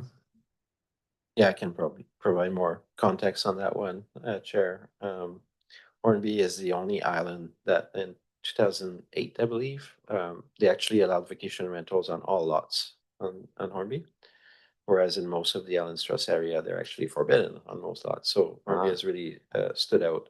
On Denman, vacation rentals are not allowed. So in a similar fashion as they're not allowed here, Denman has seen more enforcement actually around vacation rentals over the years. I was at the meeting last month of the Islands Trust Council and Hornby where they decided their path forward. And I think it's of interest to our board, to our committee, as we consider the path forward in the rest of the valley, because the board has now rescinded vacation rental as a permissible use. Okay, so they're taking it out. They put it in 2008 and now they're going to take it out. So now they won't be permitted in all lots, but they will issue temporary use permits as we are doing here. There are currently about 170 vacation rentals on Hornby. And the council directed their staff to look at a model where the number of temporary use permits available would be capped at 70. Okay, so what that does is they packed the hall. All vacation rentals showed up and it was a bit of mayhem. And for 5 hours, residents told council, you know, what? Because how are you going to decide who those 70 are that get temporary use permits versus the 170 that currently operate? So with that context, I mean, we were trying to be at CVRD helpful with our new tool around business licenses. It may come back yet. We're having a meeting with the Islands Trust before mid-July anyway, sometime in the next few weeks. Yeah, Director, you're speaking to the annual meeting that we have with Islands Trust to speak about a variety of issues between the two organizations and service delivery. That date, I think, had been set, but may have to be pushed just based on availability. So okay, that's fair. In the meantime, I mean, for coming from a different angle, knowing all this, I arrive at the same conclusion as staff on this, which is if we're not being asked to help, you know, in regards to business licensing for vacation rentals, then it's not for us to to continue the matter. So I think we should park it as a CVRD and do exactly as the staff says. If they come back to us sometime in the future for assistance, then we can provide that. And provincial regulations are sometimes changed yearly. So, Director Hardy. Thanks, Chair. Yeah, regarding this particular item, and just kind of again, curious about where water servicing comes into play, authority and jurisdiction when we start talking about the use of water. And I think when we start looking at bed and breakfast, if that's a commercial activity, when we start talking about the use of water and where that falls with regards to authority and jurisdiction with the province, the Comox Valley Regional District, and to maybe to a certain degree with Comox First Nation. So I'm just wondering if those issues have been looked at by staff. Thanks.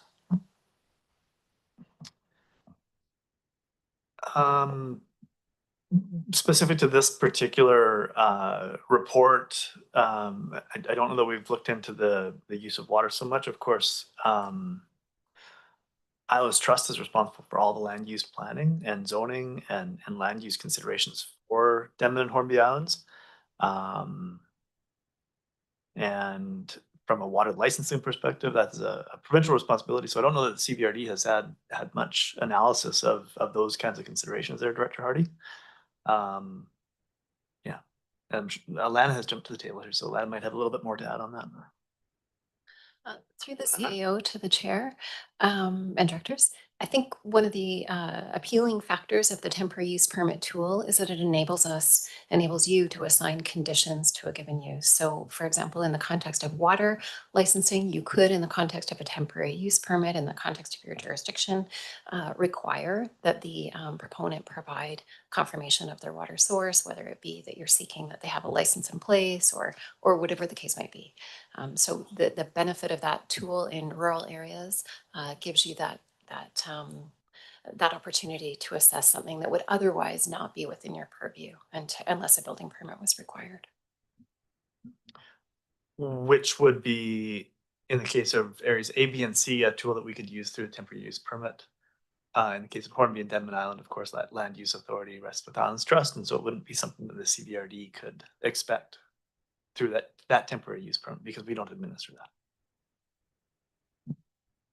Through the CAO to the chair, I think this is the piece that's so integral to working with the trust committee to understand what their interests are, because some of the, if there was something that they couldn't regulate easily through the temporary use permit, that's where a business license could assist and support sort of that belt and suspenders approach. But this is, to Amanda's point about why we really need to understand what it is that the land, that the trust committee is looking to regulate and how a business license could fit in and support their policy framework.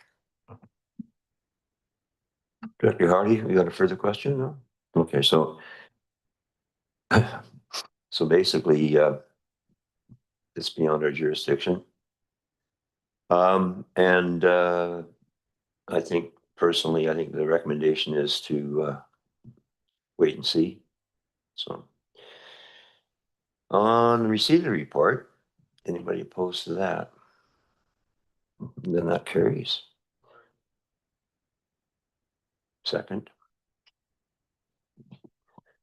Speaking to the recommendation, seeing no lights. Anyone opposed to the recommendation? That also carries. Now, Union Bay Water Meter Budget Amendment Request. Moving second on receipt. And over to CAO. Thank you, Chair. Daryl Warnock, our water wastewater analyst, will be introducing the staff report on the water meter budget amendment request at Union Bay. Daryl. Over to you, Daryl. Good morning, everyone. So we're here to request a budget amendment for the Union Bay Water Local Service Area for the water meter replacement program. Currently, the program has $75,000 per year spread over 5 years. And we're requesting an amendment to accelerate the budget so that we can receive $125,000 per year spread over the next 3 years. The purpose of the acceleration is for the installation of Camp Troop water meters because of their leak detection functionality, the technology that no other meter that we are aware of has, including the Badger meters that are already included or have been installed in Union Bay. It should be noted that 95 Badger meters have been installed in Union Bay, and our intention will be to resell these to other CVRD water local service areas so that we can recoup up to 90% of the original purchase cost. And the primary drivers behind the recommendations to install the cam strip water meters, as stated in the Union Bay Water Master Plan, is currently the water treatment plant is operating at capacity, with several days over the past 4 years exceeding the daily design maximum. And this is primarily due to non-revenue water demand, so which on average over our past 4 years makes up 52% of the total water produced by the water treatment plant. And the majority of the non-revenue water demand can be attributed to leaks in the water distribution system. So as we stand, we still need 87% of the water meters to be replaced in Union Bay. So staff feel this is an opportune time to convert to the installation of cam strip water meters. The primary benefits that cam strip water meters will add is it'll fulfill a recommendation of the Union Bay Water Master Plan to implement a leak detection program. They'll lead to long-term capital cost and labor savings, especially with labor, that just reduces staff's time in the field searching for leaks. It'll increase our remote communication reliability because cam strip water meters use radio instead of cellular networks. And just to reiterate and kind of in conclusion, the primary benefit is that it has a leak detection functionality so that we can reduce non-revenue water demand, just plain and simply so we can regain capacity at the water treatment plant. So I'll open the floor to questions. Thank you very much for that. And Director Arbor has a question. Yeah, thanks. That all sounds very good. So it must be in the report, but when would we see ourselves adding like 100% meters in the Union Bay system with this cam strip? The intention with the water meter replacement program would be in the 3 years, so including this year. In 3 years? Yes. Okay, that's great. And that's an extra 50 grand per year, or it's that you anticipate? Yeah, because we're instead of 75 split over the 5, we're just trying to do it all in 3 years. So 125 per year, and you're correct, 50 grand extra per year. That sounds awesome. I think I'm totally in favor, and yeah, that's 3 years from now, if we can have everybody on that and have better information. We know the problems we have with all the pipes, and that will help us prioritize replacements and be overall, as you said, as the plant is already at capacity, we actually need to do that work in order to not overly exceed capacity if we start adding a few more homes and such. So that's good.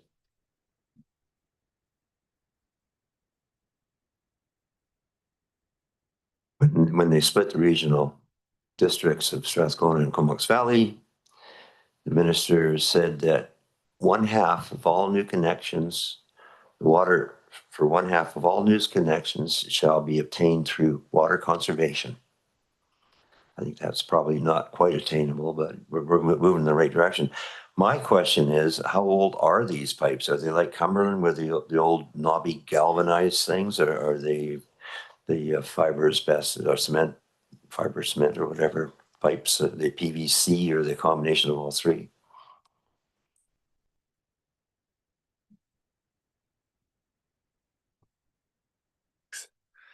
Yep, definitely got a mixed bag down there, but it is generally old asbestos cement pipe. Yeah. That's approaching the end of its life. So we're probably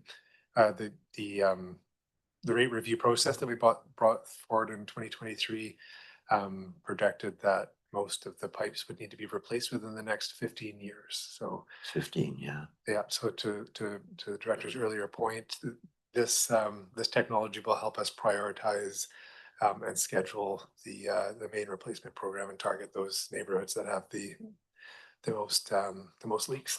The oldest, moldiest one. Yeah. Okay, that's great. I don't see any other lights. Anyone want to talk to this issue? I don't see any. So on receipt, anyone opposed to receipt? That carries. And recommendation attached, please. Move a second on the recommendation. Seeing no lights, anybody opposed to the recommendation? That carries. Now, my favorite part, water restrictions dashboard for receipt. Thanks. And Crystal Rose, our Senior Manager of Water Wastewater Services, is here to introduce the first installment of the dashboard for 2025. So Chris, over to you.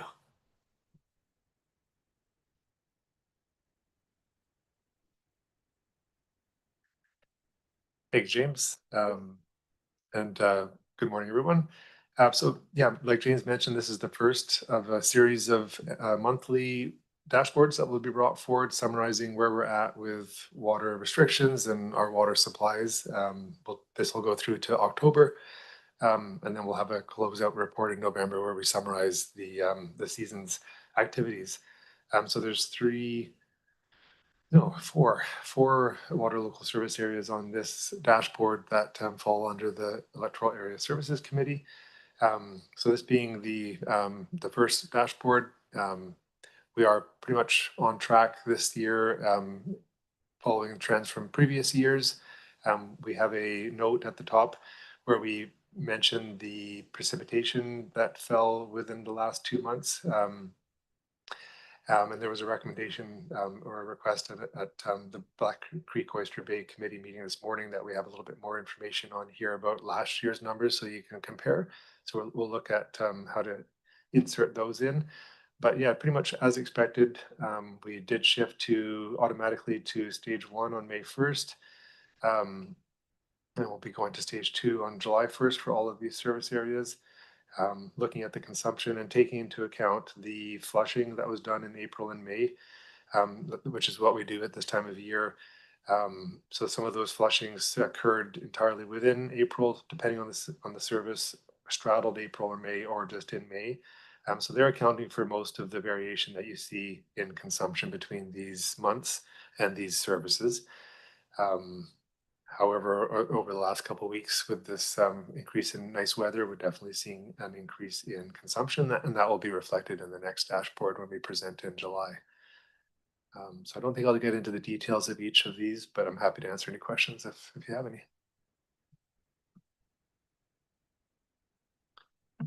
Director Hardy?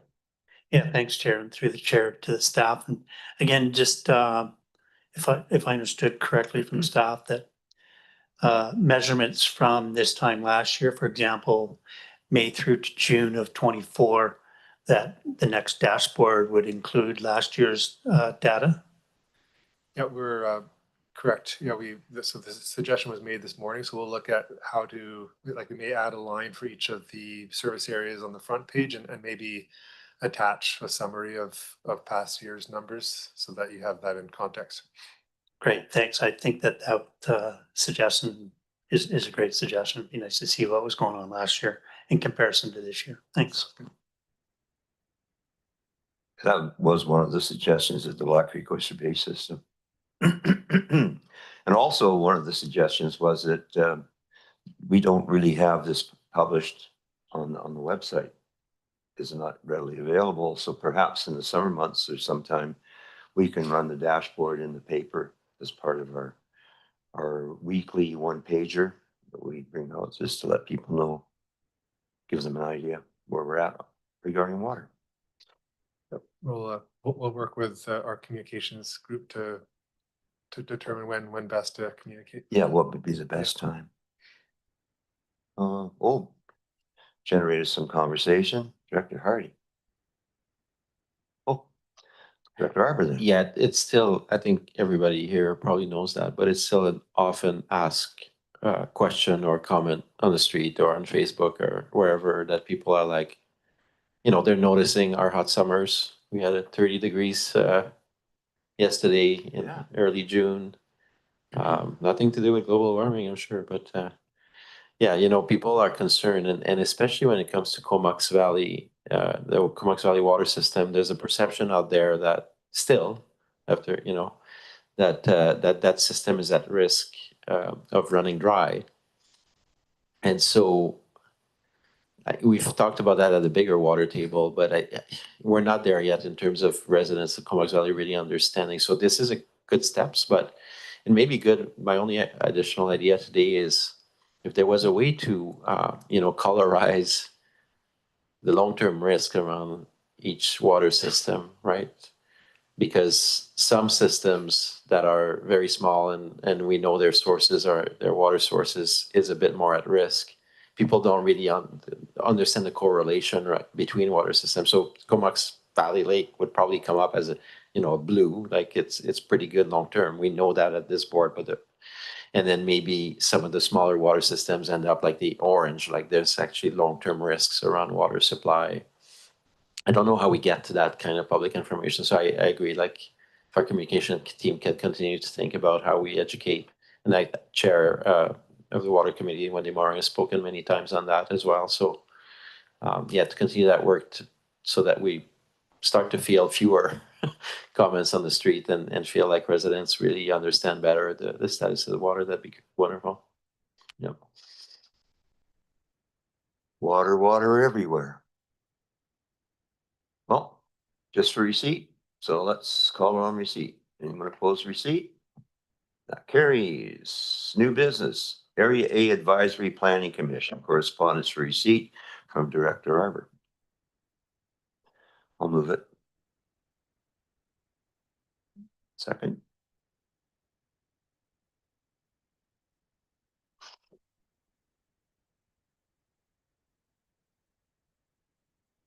I think Director Arbor wants to speak to this personally. Director? Yes, thanks. Yeah, so staff had asked me to write a letter as a means to forward this. There's been a lot of good work with the Area A Advisory Planning Commission, and dating back a long time ago when I joined 2018, they were there. But I have to say, like, we did some amendments a few years ago to our zoning bylaws because we used to see a few files every meeting, and now we actually don't see a lot, and many meetings are canceled. That's had an impact actually on attendance and engagement with the APC. And I've talked to multiple people that have departed that they felt it was interesting, but like me, they were questioning whether it was mission critical or, a good use of all the time that people are putting into it. And lately we've had a lot of trouble reaching quorum.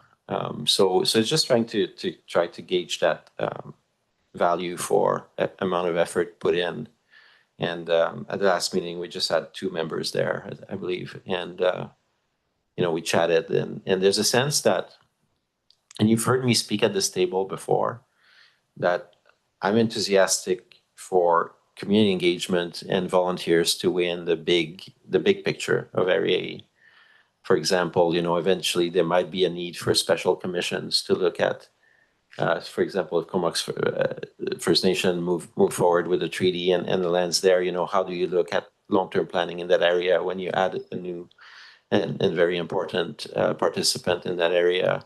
So I think there's a lot of appetite for residents to weigh into the larger issues. But what I heard is, there's a lot of fences or minor variances, and people travel all the way up from Fanny Bay for the one item that's a deck, and it's fine, but it just feels like it's not, for the amount of resources we're putting in, it's not really worthwhile. So I've talked to many, and we've come to agreement that maybe the right course is to disband, and then in the future, if we want to set up topical advisory committees on certain topic, as we did, for example, with the South Sewer project. Otherwise, I think people find it a better use of their time, and it can be more time defined. So yeah, so I would like to proceed, but also the only thing I would ask is that that the area planning be disbanded, and that with special acknowledgement and thank yous be sent to the remaining members.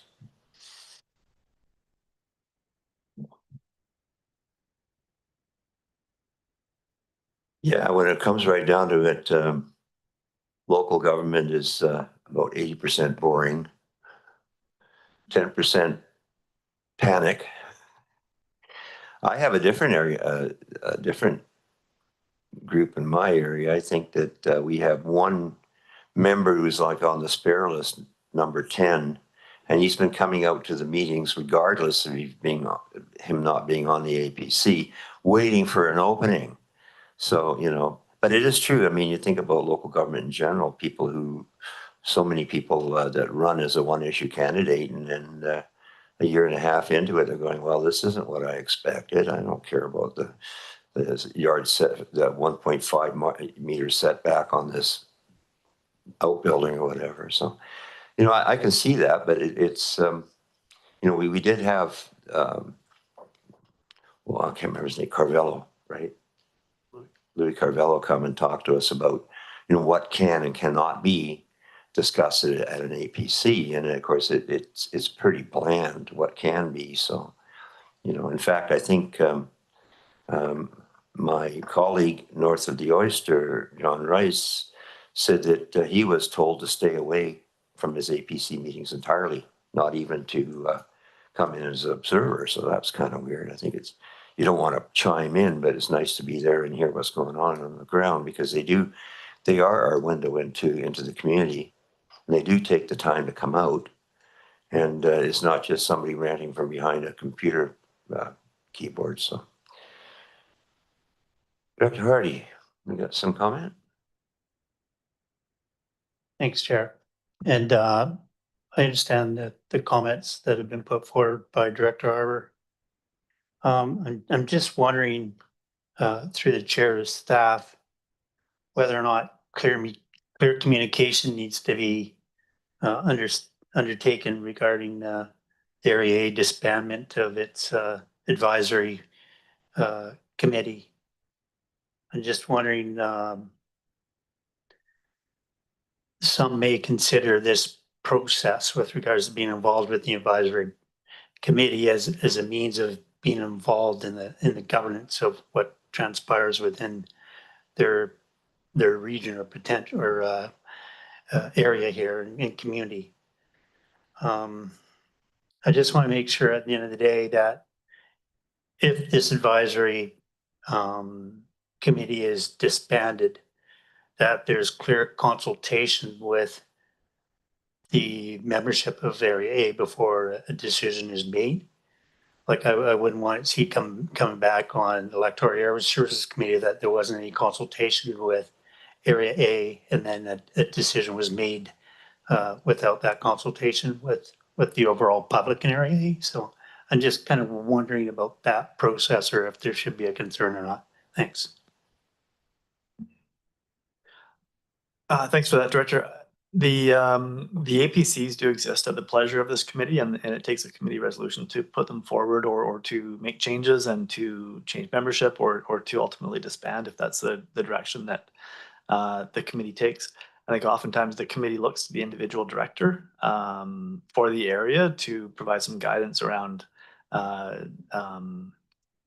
membership and involvement. And I think I've heard from Director Arbor in this case that he has engaged with the membership for some time and has come to this decision to ask the committee to support the disbandment.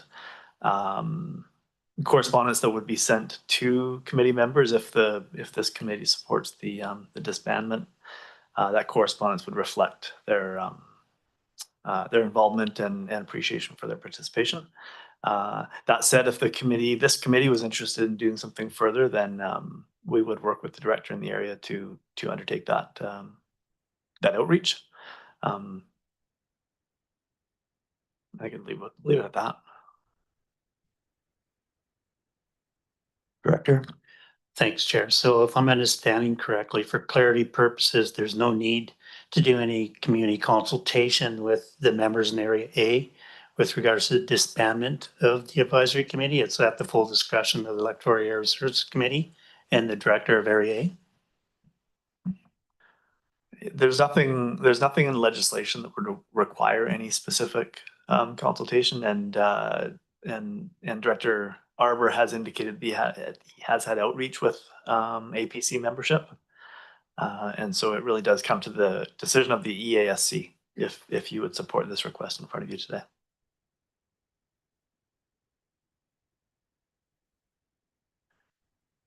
Yeah, so again, for clarity purposes, if I'm understanding correctly from the CAO, there's no requirement for consultation, the CBRD or the EASC, to consult with the members in Area A with regards to disbandment. It's again at the discretion of the Area A director and the Electoral Area Services Committee. Is that correct? That's correct. So that they exist at the pleasure of the director. Yeah, it's funny because when you talk about taking on more responsibilities and having more opportunities for input and discussion, the agricultural plan that we just went through recommended we elevate the agricultural advisory planning commission to a higher level, like a committee, wasn't it? A committee of the board, I think they recommended. So they have more decision powers, discretionary decision powers.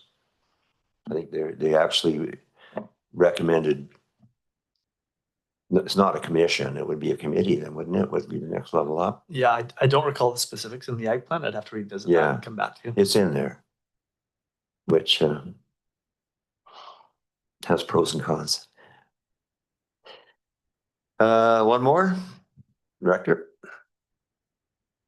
Yeah, thanks. I guess I don't really need to talk more, but I'm just remembering a file that was exemplifying like even some frustrations at the APC, and that it is interesting that the AAPC is looking at additional sort of tools that they can have in their arsenal. Like one great example where I think people had some frustration is, our APC ended up in the file around the temporary sewage treatment plant, and the committee probably remembers that here.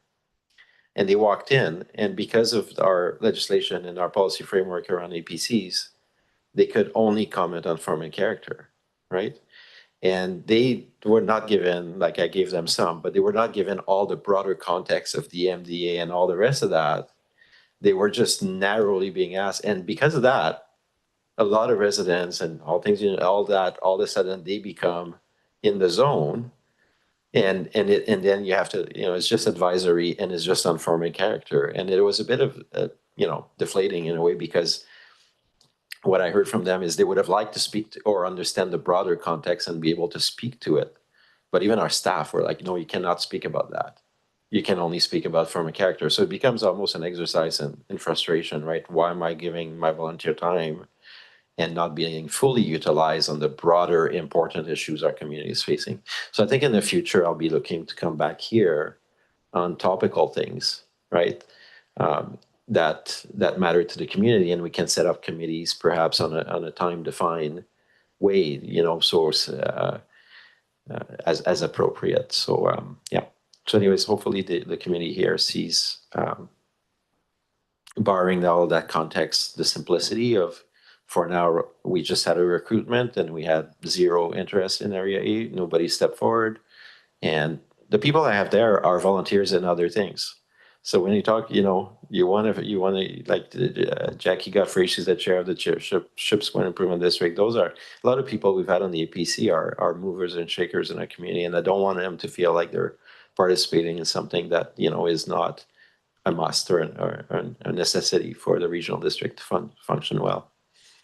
Thanks. I guess the one level below all that is you could always have, discussion groups, like non-aficionado kind of, if you wanted to convene a kitchen table discussion or something like that. But yeah, it seems odd to me, but I guess, because as you probably know, Area A is a hotbed of a political discussion. So anyway, well, I've always been one to believe that you look to the director of an electoral area for their guidance on these decisions, and defer to them on important decisions rather than plowing ahead in jurisdictions that aren't yours. So, okay, so we're just receiving at this point. There's a recommendation at Terry. Okay, so on the receipt portion, anybody opposed? And if the director wants to move the requested action, any more discussion on that? Was it seconded? Yeah, I just stuck my mouth out there, didn't I? Okay, I'll second it.